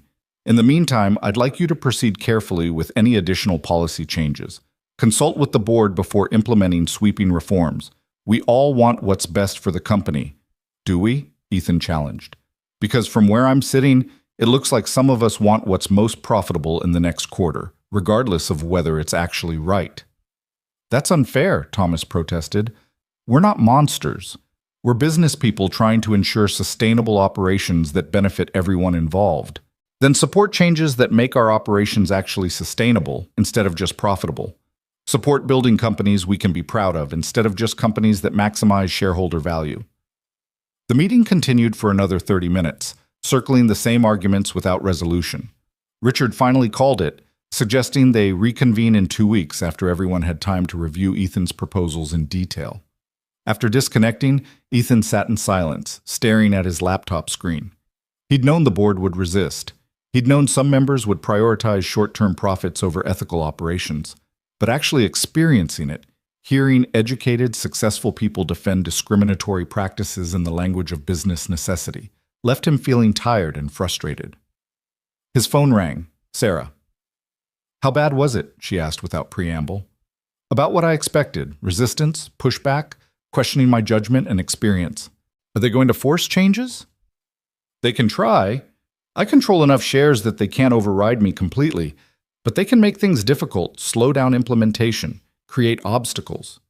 So what do we do? Ethan looked out at the ocean, where Marcus and his mother were walking along the shore, the 7-year-old stopping every few feet to examine something in the sand. His son's joy was uncomplicated, pure, untainted by considerations of profit margins and quarterly projections. We do what's right, Ethan said, regardless of what the board thinks. I didn't build this company to maximize profits. I built it to mean something. Your father would be proud, Sarah said quietly. I hope so. Listen, Can you set up meetings with the operations managers at our other properties? I want to do what I did here. Show up unannounced, see how regular guests are treated, evaluate the culture firsthand. You're going to personally visit all 18 properties, if that's what it takes. That's going to take months, Ethan, and the board is going to lose their minds when they realize you're expanding this rather than pulling back. Let them lose their minds. Some things are more important than keeping the board comfortable. After hanging up, Ethan changed into swim trunks and headed down to the beach to join his family. Marcus spotted him and came running, holding something in his cupped hands. "Dad, Dad, look what I found!" Ethan knelt down to see a small, triangular piece of fossilized shark tooth, dark gray and surprisingly sharp. "That's amazing, buddy. Where'd you find it?" "Grandma showed me where to look. She said you have to pay attention to what most people ignore." Marcus beamed with pride. "Can I keep it?" "Of course. I'm going to put it in my special things box at home, with Mom's bracelet and the ticket from when we went to the aquarium." Ethan's throat tightened. "I think that's a perfect place for it." They spent the rest of the afternoon building sandcastles and bodyboarding in the gentle waves. Ethan's mother captured photos on her phone, remarking that she hadn't seen Ethan this relaxed in years, despite knowing he'd just come from a contentious board meeting. "You're fighting something, aren't you?" she said during a quiet moment while Marcus played at the water's edge. "How do you always know?" "Mother's intuition. Also, you get the same expression your father had when he was taking on the establishment. What are you fighting for?" "Basic human decency, the revolutionary concept that people deserve respect regardless of their bank account." His mother smiled. "Your father used to say that the test of civilization isn't how you treat the powerful, but how you treat the powerless. Sounds like you inherited more than just his business." "I'm trying. The board thinks I'm being naive and idealistic." "Good. The world needs more naivety and idealism. Cynical pragmatism has done quite enough damage." That evening, they had dinner at the resort's oceanfront restaurant, a more casual venue than the formal dining room from breakfast. Marcus insisted on trying every dessert on the menu, a request Ethan granted because vacation calories didn't count, and because his son's joy was the best thing he'd experienced in months. As they ate, Ethan noticed Robert, their server from breakfast, working the dinner shift. The older man moved between tables with practiced grace, treating every guest with the same warmth regardless of their appearance or obvious economic status. At one point, Ethan watched him spend 5 minutes helping an elderly woman understand the menu options, patiently explaining ingredients and preparation methods without any hint of impatience. Before leaving, Ethan flagged Robert over. "I wanted to tell you, you're excellent at what you do. The way you treat everyone with genuine respect and attention, that's what hospitality should be." Robert looked surprised, then pleased. "Thank you, sir. I've been doing this for 30 years, and I learned a long time ago that everyone who walks through that door deserves to feel welcome. Rich, poor, doesn't matter. They're all people who chose to spend their time and money here. That counts for something." "It counts for everything," Ethan agreed. "Keep doing what you're doing." After Robert left, Marcus tugged on Ethan's sleeve. "Dad, why did you tell him that?" "Because people don't get thanked enough for doing the right thing. Sometimes we only hear about it when we mess up, not when we get it right." Marcus considered this seriously. "I'm going to try to thank people more then. Like, tomorrow, I'm going to thank the people who clean our room, because making beds is hard work." Ethan pulled his son close, his heart full. "That's a great idea, buddy." Walking back to their rooms through the resort's landscaped gardens, Ethan felt the weight of the day settling on his shoulders, the contentious board meeting, the resistance to change, the long road ahead. But he also felt something else, certainty. The bone-deep knowledge that he was fighting for something that mattered, something worth the cost. His mother paused at her door, Marcus already drowsy against her shoulder. "Ethan, whatever you're doing here, whatever fight you're in the middle of, don't give up. The world needs people who care more about doing right than doing well." "I won't give up," Ethan promised. And standing there in the soft light of the California evening, his son already asleep and dreaming of shark teeth and sandcastles, Ethan knew he meant it. Because some battles were worth fighting regardless of the odds, some principles were worth defending regardless of the cost. and some changes were worth making even if the whole world told you to stop. Dignity wasn't negotiable. Respect wasn't conditional. And Azure Crest, along with every property he owned, was going to prove that luxury and humanity could coexist, no matter what it took. The third morning of their vacation dawned gray and overcast, unusual for this stretch of California coast. Ethan woke to the sound of rain pattering against the windows, steady and relentless. Marcus appeared in the connecting doorway moments later, his face a portrait of 7-year-old devastation. "Dad, it's raining. We can't go to the beach." "Come here, buddy." Ethan pulled his son onto the bed. "Rain doesn't mean the vacation's over. It just means we do different things today." "Like what?" "Like explore the resort. Like find out what else this place has to offer besides beaches and sunshine." Marcus's expression suggested this was poor compensation, but he was willing to be convinced. After breakfast, Robert greeted them like old friends and recommended the Belgian waffles, which proved to be an excellent choice. They spent the morning in the resort's game room and indoor pool. Ethan's mother joined them for lunch, then announced she was going to the spa for a massage, and suggested the boys find their own entertainment. "There's an aquarium about 20 minutes from here," she said. "Marcus has been talking about sharks non-stop since he found that tooth. Might be educational." The aquarium was small but well-maintained, focused primarily on local marine life. Marcus was enthralled, pressing his face against every tank, asking questions faster than Ethan could answer them. They spent 2 hours winding through exhibits, learning about tide pools and kelp forests, and the surprising complexity of jellyfish nervous systems. In the shark exhibit, Marcus stood transfixed before a tank containing several leopard sharks gliding through the water with liquid grace. "They're beautiful," Marcus whispered. "Are they dangerous?" "Not really. Leopard sharks are pretty gentle. They eat small fish and crustaceans, not people." "Then why are people scared of sharks?" "Because some sharks are dangerous, but mostly because people fear what they don't understand. It's easier to be afraid than to learn." Marcus turned to look at his father, his expression serious beyond his years. "Is that why some people are mean to other people? Because they don't understand them?" The question caught Ethan off guard with its insight. "Yeah, buddy. A lot of the time, that's exactly why. People see someone who looks different or lives differently, and instead of being curious, they get scared or judgmental." "That's dumb." "It is, but it's also pretty common. That's why it's important to always try to understand before you judge." They watched the sharks for a while longer, their conversation drifting to easier topics. Whether sharks ever got bored, if they had friends, whether Marcus could have a pet shark if they built a really big tank in the backyard. The answer to the last question was a firm no, but Ethan appreciated his son's ambition. Driving back to the resort, Ethan's phone rang. Sarah, which meant work couldn't be avoided any longer. "I'm going to take this," he told Marcus. "Can you be quiet for a few minutes?" Marcus nodded, pulling out the drawing pad and colored pencils his grandmother had wisely packed. "Sarah, what's up?" "We have a situation." Her voice carried that particular tone that meant complications. "Do you remember Mrs. Patterson, the young mother who checked in your first evening here?" Ethan did remember, the exhausted woman with the baby and toddler celebrating her anniversary. "What about her?" "She filed a complaint this morning. Actually, not a complaint exactly, more like a commendation.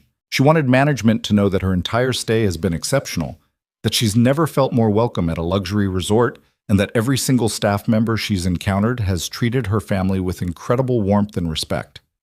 "That's wonderful, but why does that create a situation?" "Because she also mentioned that she overheard other guests complaining about the declining standards at Azure Crest, specifically complaints about the resort catering to the wrong clientele and losing its exclusive atmosphere. The complaints apparently got loud enough yesterday that she heard them in the lobby." Ethan felt his jaw tighten. "Let me guess. The guests doing the complaining were the type who used to receive preferential treatment." Exactly. And here's where it gets complicated. 3 of them checked out early this morning and posted negative reviews online. The reviews are getting attention because these are influential people. One of them is a tech CEO with 500,000 social media followers. What did the reviews say? I'll read you the CEO's. "Azure Crest has abandoned the standards that made it a premier destination. The staff now treats everyone the same regardless of status or loyalty. resulting in degraded service for valued guests. The exclusivity that justified the premium pricing has disappeared. I will not be returning and cannot recommend this property to peers who expect and deserve exceptional treatment. Ethan watched raindrops race down the windshield, each one chasing the one before it in an endless pattern. So we're succeeding. What? If we're losing guests who equate exceptional treatment with other people being treated poorly, then we're doing exactly what we set out to do. The policy changes are working. Ethan, this tech CEO has massive influence. His review is already being shared widely. Other luxury travel bloggers are picking it up, asking whether Azure Crest is still worth the premium price if it's not exclusive anymore. Let them ask. We'll answer by providing exceptional service to everyone, not just people with seven-figure net worths. Sarah was quiet for a moment. The board is going to freak out about this. The board is already freaking out. This just gives them more ammunition. Ethan pulled into the resort's parking lot. Here's what I want you to do. Draft a public response to these reviews. Thank them for their feedback, acknowledge that we've implemented new policies focused on treating all guests with equal dignity and respect, and make it clear that this is the direction we're committed to moving forward. Don't apologize, don't backtrack, own it completely. That's going to accelerate the board situation. Good. I'd rather have this fight now than let it fester. He put the car in park. Also, reach out to Mrs. Patterson. Thank her for the commendation and ask if she'd be willing to share her experience publicly. We need voices from guests who appreciate the changes, not just complaints from people who miss being prioritized. On it. How's the vacation going otherwise? Marcus found a shark tooth and wants to adopt a leopard shark. Otherwise, pretty standard. After hanging up, Ethan sat in the car for a moment while Marcus colored, thinking about the collision of principles and economics that was playing out in real time. Every business decision had consequences. The question was whether you were willing to accept the right consequences for the right reasons. His phone buzzed with an email. Richard Thornton, the board chairman, requesting an emergency meeting tomorrow morning to discuss concerning developments at Azure Crest that require immediate attention. Ethan typed back a brief response confirming he'd be available, then put his phone away. Tomorrow's battle could wait. Tonight, he had dinner with his family and a 7-year-old who wanted to discuss shark biology in exhaustive detail. The rain had stopped by evening, leaving everything washed clean and glistening. Ethan's mother suggested they eat at the resort's most formal restaurant, the one that required reservations and had a dress code. Ethan hesitated, knowing he'd packed exactly 0 items of clothing that qualified as formal, but his mother waved off his concerns. You own the place. I think they'll make an exception. The restaurant, called simply The Point for its location on a rocky outcrop with 360-degree ocean views, was exactly as elegant as advertised. Crystal chandeliers, white tablecloths so crisp they looked starched into submission, servers in actual tuxedos. The kind of place where Marcus's Spider-Man t-shirt and light-up sneakers would normally raise eyebrows. The hostess who greeted them was a woman in her 50s with silver hair and the bearing of someone who'd spent decades in high-end hospitality. Her name tag read Catherine. "Good evening," she said warmly. "Welcome to The Point. Do you have a reservation?" "We do. Brooks, party of 3. Catherine checked her system, and Ethan saw the moment she recognized his name. Her eyes widened fractionally, then her professional composure reasserted itself. But her smile, when she looked up, carried genuine warmth rather than the calculating assessment he'd experienced on check-in day. "Of course, Mr. Brooks. We're delighted to have you this evening. Please, follow me." She led them to a prime table by the window, where the last light of sunset was painting the ocean in shades of purple and gold. As she presented menus, she knelt down to Marcus's level. "And what's your name, young sir?" "Marcus. I'm 7. I found a shark tooth on the beach." "That's wonderful. We actually have a children's menu, but if you'd like to order from the regular menu, I can help you find something you might enjoy. We have an excellent chicken dish that's not too fancy if you're interested." Marcus looked at his father, who nodded encouragingly. "Okay, can I have that?" "Absolutely. Your server will be Antonio, and he's fantastic. He has a son about your age, so he's very good at explaining food in normal people language." After Catherine left, Ethan's mother raised her eyebrows. She was lovely. She was professional, Ethan corrected. There's a difference between treating someone well because you know who they are and treating them well because it's the right thing to do. Spoken like someone who's thought about this a lot lately. Their server, Antonio, arrived and proved to be everything Catherine had promised. Warm, patient, with Marcus's questions about what exactly was in the chicken dish, and genuinely enthusiastic about helping them have a good experience. Watching him work, Ethan felt some of his tension ease. The culture change was happening, slowly but genuinely, staff by staff member, interaction by interaction. The meal was exceptional. Locally sourced ingredients prepared with obvious skill, presentations that managed to be artistic without being pretentious, flavors that justified every dollar of the premium pricing. But what struck Ethan most was watching Antonio provide the exact same level of attentive service to every table in his section, regardless of what the diners were wearing or how they presented themselves. At one point, a family came in wearing what were obviously their nicest clothes. The father in a sport coat that didn't quite fit, the mother in a dress that had probably been purchased specifically for this occasion, their teenage daughter clearly uncomfortable in heels. They had the nervous energy of people for whom this restaurant represented a special splurge, a once-in-a-lifetime experience. Antonio greeted them with the same warmth he'd shown Ethan's family, spending time explaining menu options, making recommendations, treating their questions with respect rather than condescension. The family's initial nervousness melted into obvious pleasure, their special evening becoming what they'd hoped it would be. That, Ethan thought, was hospitality, not exclusivity, not making some people feel special by making others feel inferior, just genuine care for everyone who walked through the door. After dinner, while his mother took Marcus back to the room for his bedtime routine, Ethan walked through the resort's public spaces, observing with the careful attention he'd learned over years of evaluating properties. The lobby was moderately busy with guests returning from dinner or heading out for evening entertainment. He positioned himself in an unobtrusive corner and simply watched. A couple in expensive evening wear approached the concierge desk asking about theater tickets. The concierge spent 10 minutes helping them, making calls, finding options, being enthusiastically helpful. 5 minutes later, a younger couple in jeans and casual shirts asked the same concierge about hiking recommendations for the next day. Without missing a beat, the concierge pulled out maps, marked trails, provided details about difficulty levels and scenic viewpoints with the same enthusiasm he'd shown the theater couple. Equal treatment, equal respect, equal care.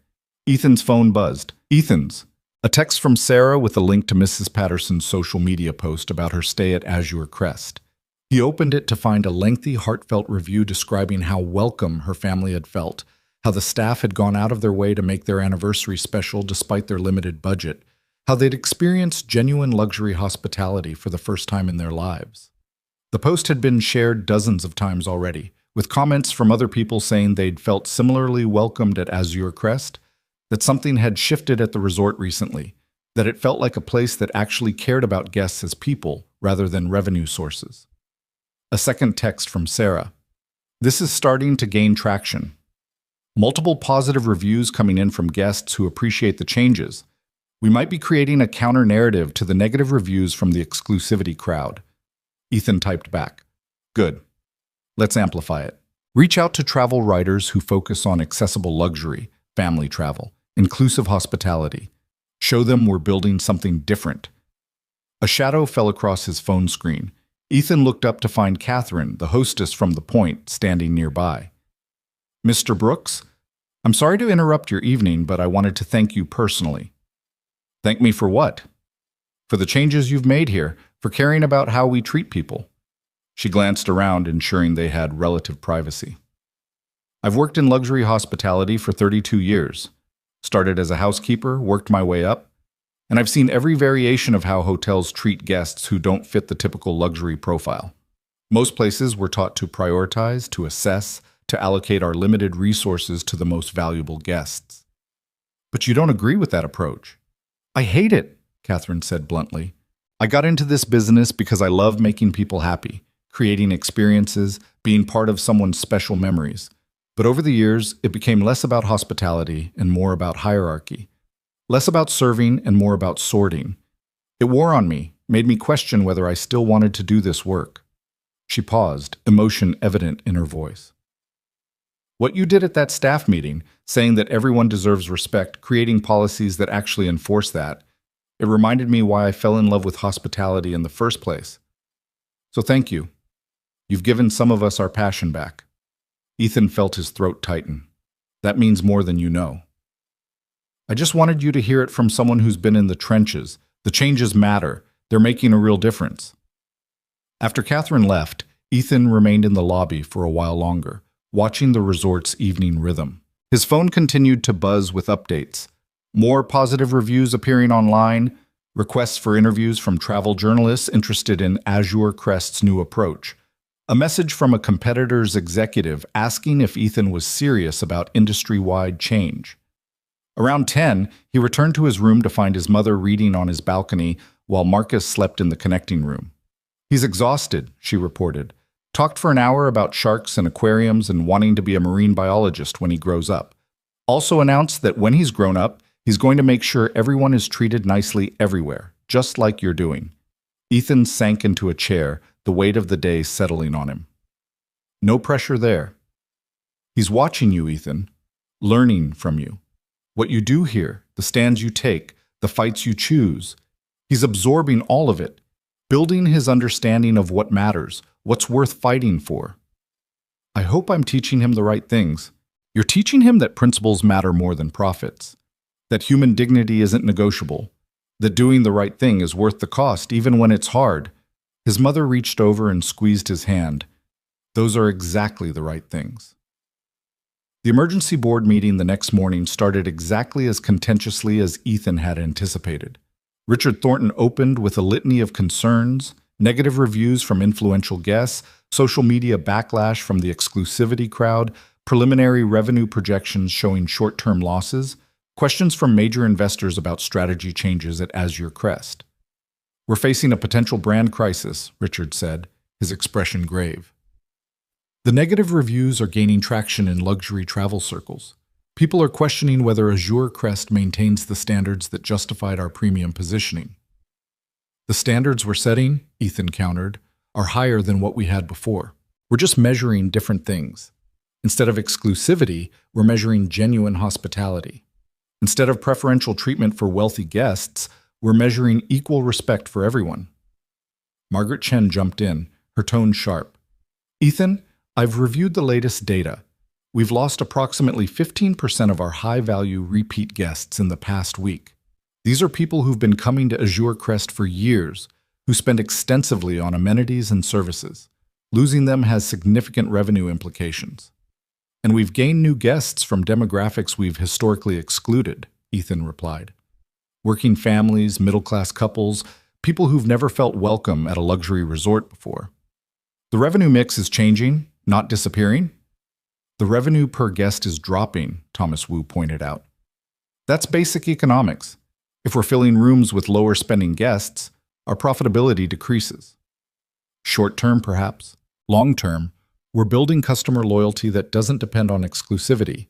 We're creating a sustainable model based on genuine value rather than artificial scarcity.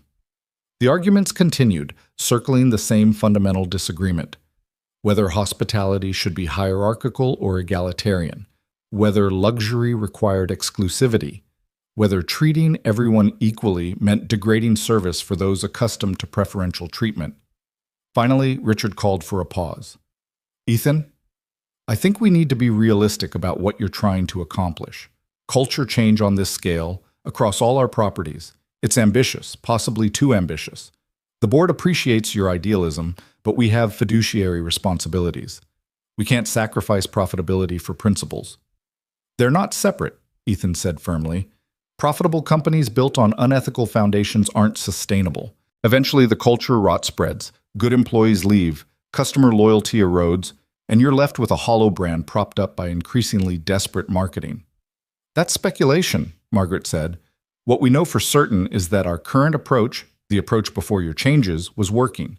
We had strong numbers, loyal high-end clientele, and solid market positioning. We also had 247 discrimination complaints in 18 months, Ethan shot back. We had 30% annual staff turnover. We had a culture where employees were trained to treat people differently based on appearance and perceived wealth. That's not success. That's a ticking time bomb. Jennifer Park, who'd been mostly quiet, spoke up. Ethan, can I ask you something? This fight you're having with us, with the industry standards, with the luxury hospitality model, is this about business or is this personal? The question hung in the air. Ethan could feel everyone watching, waiting to see if he'd admit to emotional motivation they could then dismiss as unprofessional. It's both, he said honestly. Yes, it's personal. I experienced firsthand how it feels to be judged and dismissed based on appearance. I watched staff at a property I own treat me like I didn't belong because I wasn't wearing the right clothes or driving the right car. That was humiliating and infuriating, and it opened my eyes to what countless other people experience at our resorts every single day. He paused, gathering his thoughts. But it's also good business. Companies built on genuine values, on treating stakeholders, customers, employees, communities, with actual respect, those companies outperform over the long term. Study after study shows it. Customer loyalty built on authentic connection beats loyalty built on exclusivity. Employee retention saves money and improves service quality. Ethical operations create sustainable competitive advantages. Those studies also show, Margaret interjected, that values-driven approaches work better in mass market contexts than luxury markets. Luxury is inherently about exclusivity, about offering something not everyone can have. Luxury should be about quality, not exclusivity, Ethan countered. Exceptional service, beautiful environments, attention to detail, those things don't require making some people feel inferior so others can feel superior. We can offer genuine luxury to everyone who can afford our rates without discriminating based on whether they look wealthy enough. Richard sighed, the sound heavy with frustration. Ethan, the board appreciates your passion, but we need to consider requesting that you slow down these implementations, perhaps pilot them at 1 or 2 properties, rather than rolling them out system-wide. Give us time to assess impact, adjust approaches, minimize risk.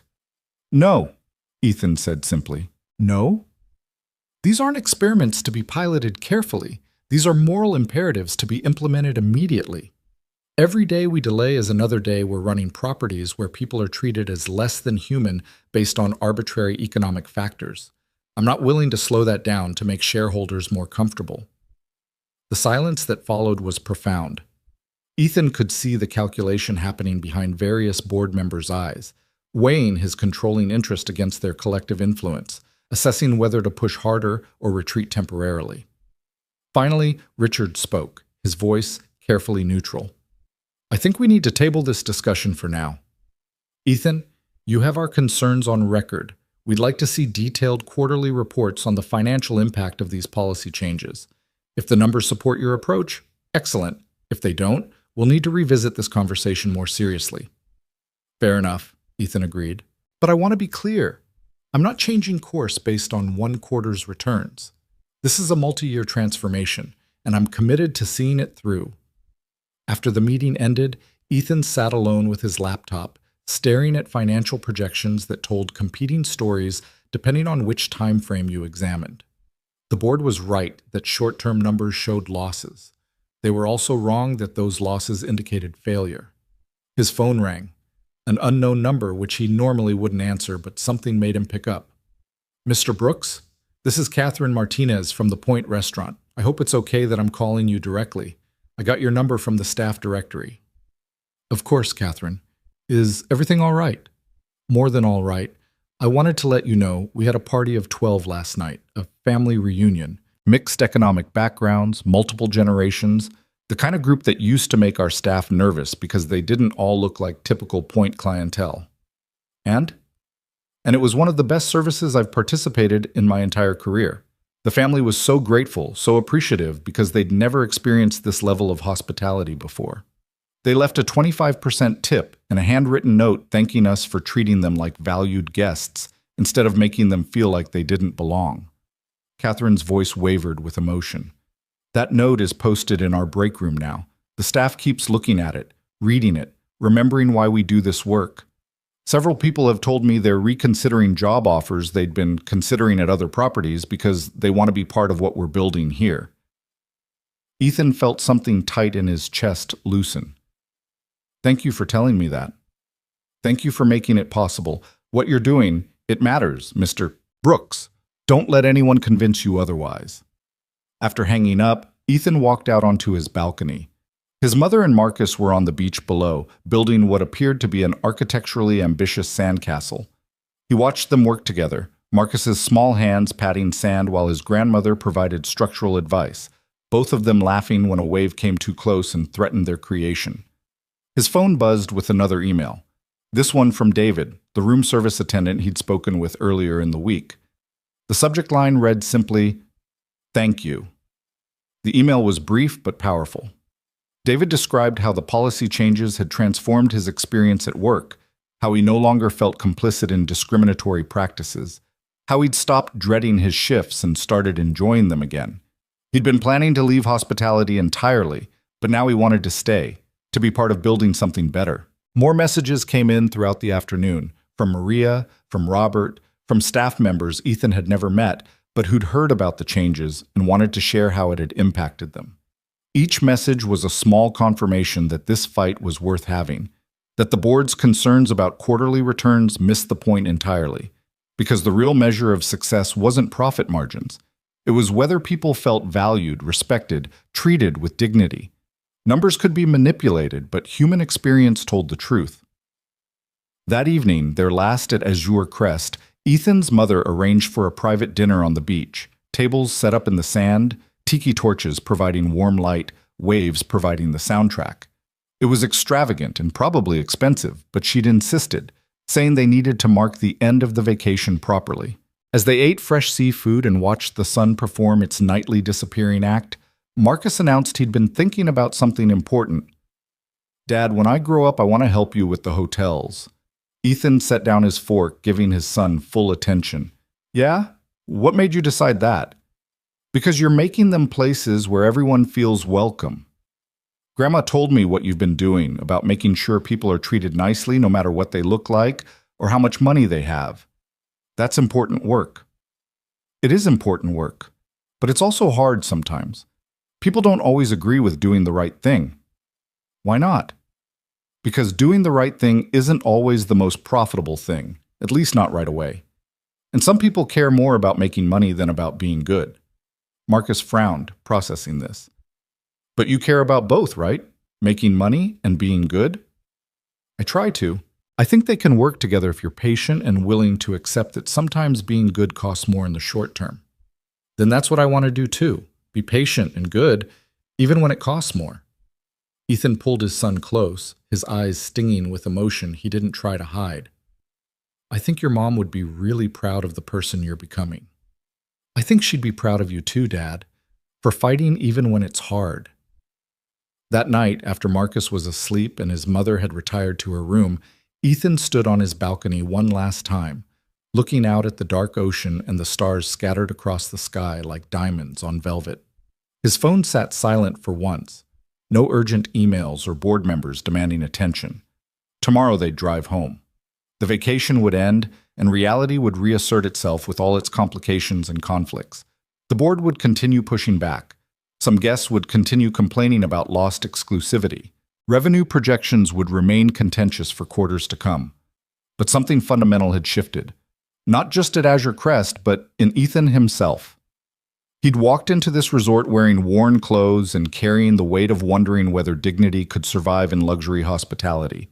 He was leaving with proof that it could, that it must, that building systems based on respect rather than hierarchy was both possible and powerful. The fight wasn't over. In many ways, it was just beginning. But standing there in the darkness, listening to waves that had been washing this shore long before luxury resorts existed and would continue long after, Ethan felt something he hadn't experienced in the 3 years since his wife's death. Hope. Not the naive kind that believed change came easily, but the durable kind forged from actually attempting difficult things and discovering they were possible after all. His phone buzzed one final time. A message from Sarah with a link to a travel industry article titled "Azure Crest's Bold Experiment: Can Luxury and Equality Coexist?" Ethan read it quickly, noting the balanced coverage. Interviews with guests who loved the changes and those who hated them, analysis of the business implications, questions about whether this approach could scale industry-wide. The article ended with a quote from an industry analyst. What Brooks is attempting at Azure Crest challenges fundamental assumptions about luxury hospitality. If he succeeds, it could reshape the entire industry. If he fails, it will reinforce the status quo. Either way, everyone is watching. Let them watch, Ethan thought. Let them analyze and question and predict failure. Let the board express concerns and competitors wait for him to stumble. Let the guests who equated exclusivity with excellence take their business elsewhere. Because he'd learned something important this week. The measure of a life well lived wasn't counted in quarterly returns or profit margins or satisfied shareholders. It was counted in moments of human connection, in dignity preserved, in small acts of respect multiplied across countless interactions until they transformed culture itself. It was counted in Catherine's renewed passion for hospitality, in David's decision to stay instead of leaving, in Maria's cautious hope that change might actually be real. It was counted in Mrs. Patterson's family feeling welcome for the first time at a luxury resort, in countless other families who would have similar experiences in the years to come. It was counted in Marcus's announcement that he wanted to help build places where everyone felt valued, in a 7-year-old absorbing lessons about dignity and justice that would shape the person he'd become. And it was counted in Ethan himself, standing on a balcony overlooking the Pacific Ocean, knowing he'd chosen the harder path because it was the right one, knowing his wife would have supported this fight, knowing that some battles were worth having even when victory wasn't guaranteed. The waves kept rolling in, eternal and indifferent to human concerns. But Ethan Brooks, who owned this resort and 17 others like it, who'd been slapped and dismissed and told he didn't belong in a place he owned, who decided that dignity mattered more than dividends, he stood watching those waves and felt certain of his course. Tomorrow would bring new challenges. But tonight, he'd won something more valuable than quarterly returns. He'd proven that respect didn't have to be rationed, that hospitality could be genuine rather than calculated, that luxury and humanity could coexist if people were brave enough to build systems that valued both. And if one quiet man in worn clothes could challenge an entire industry's assumptions about who deserved dignity, imagine what was possible when others joined the fight. The stars overhead offered no answers, but Ethan didn't need them. He already knew what mattered, what he was fighting for, what he'd continue building regardless of resistance. A world where every person who walked through a door, anywhere, could expect to be treated with respect. Not because of what they wore or drove or owned, but because they were human. That was the goal. That was worth everything. And standing there in the California night, Ethan Brooks committed himself to that vision with the kind of certainty that changes lives, transforms industries, and reminds everyone watching that some principles are worth defending at any cost. Because dignity isn't negotiable. Respect isn't conditional.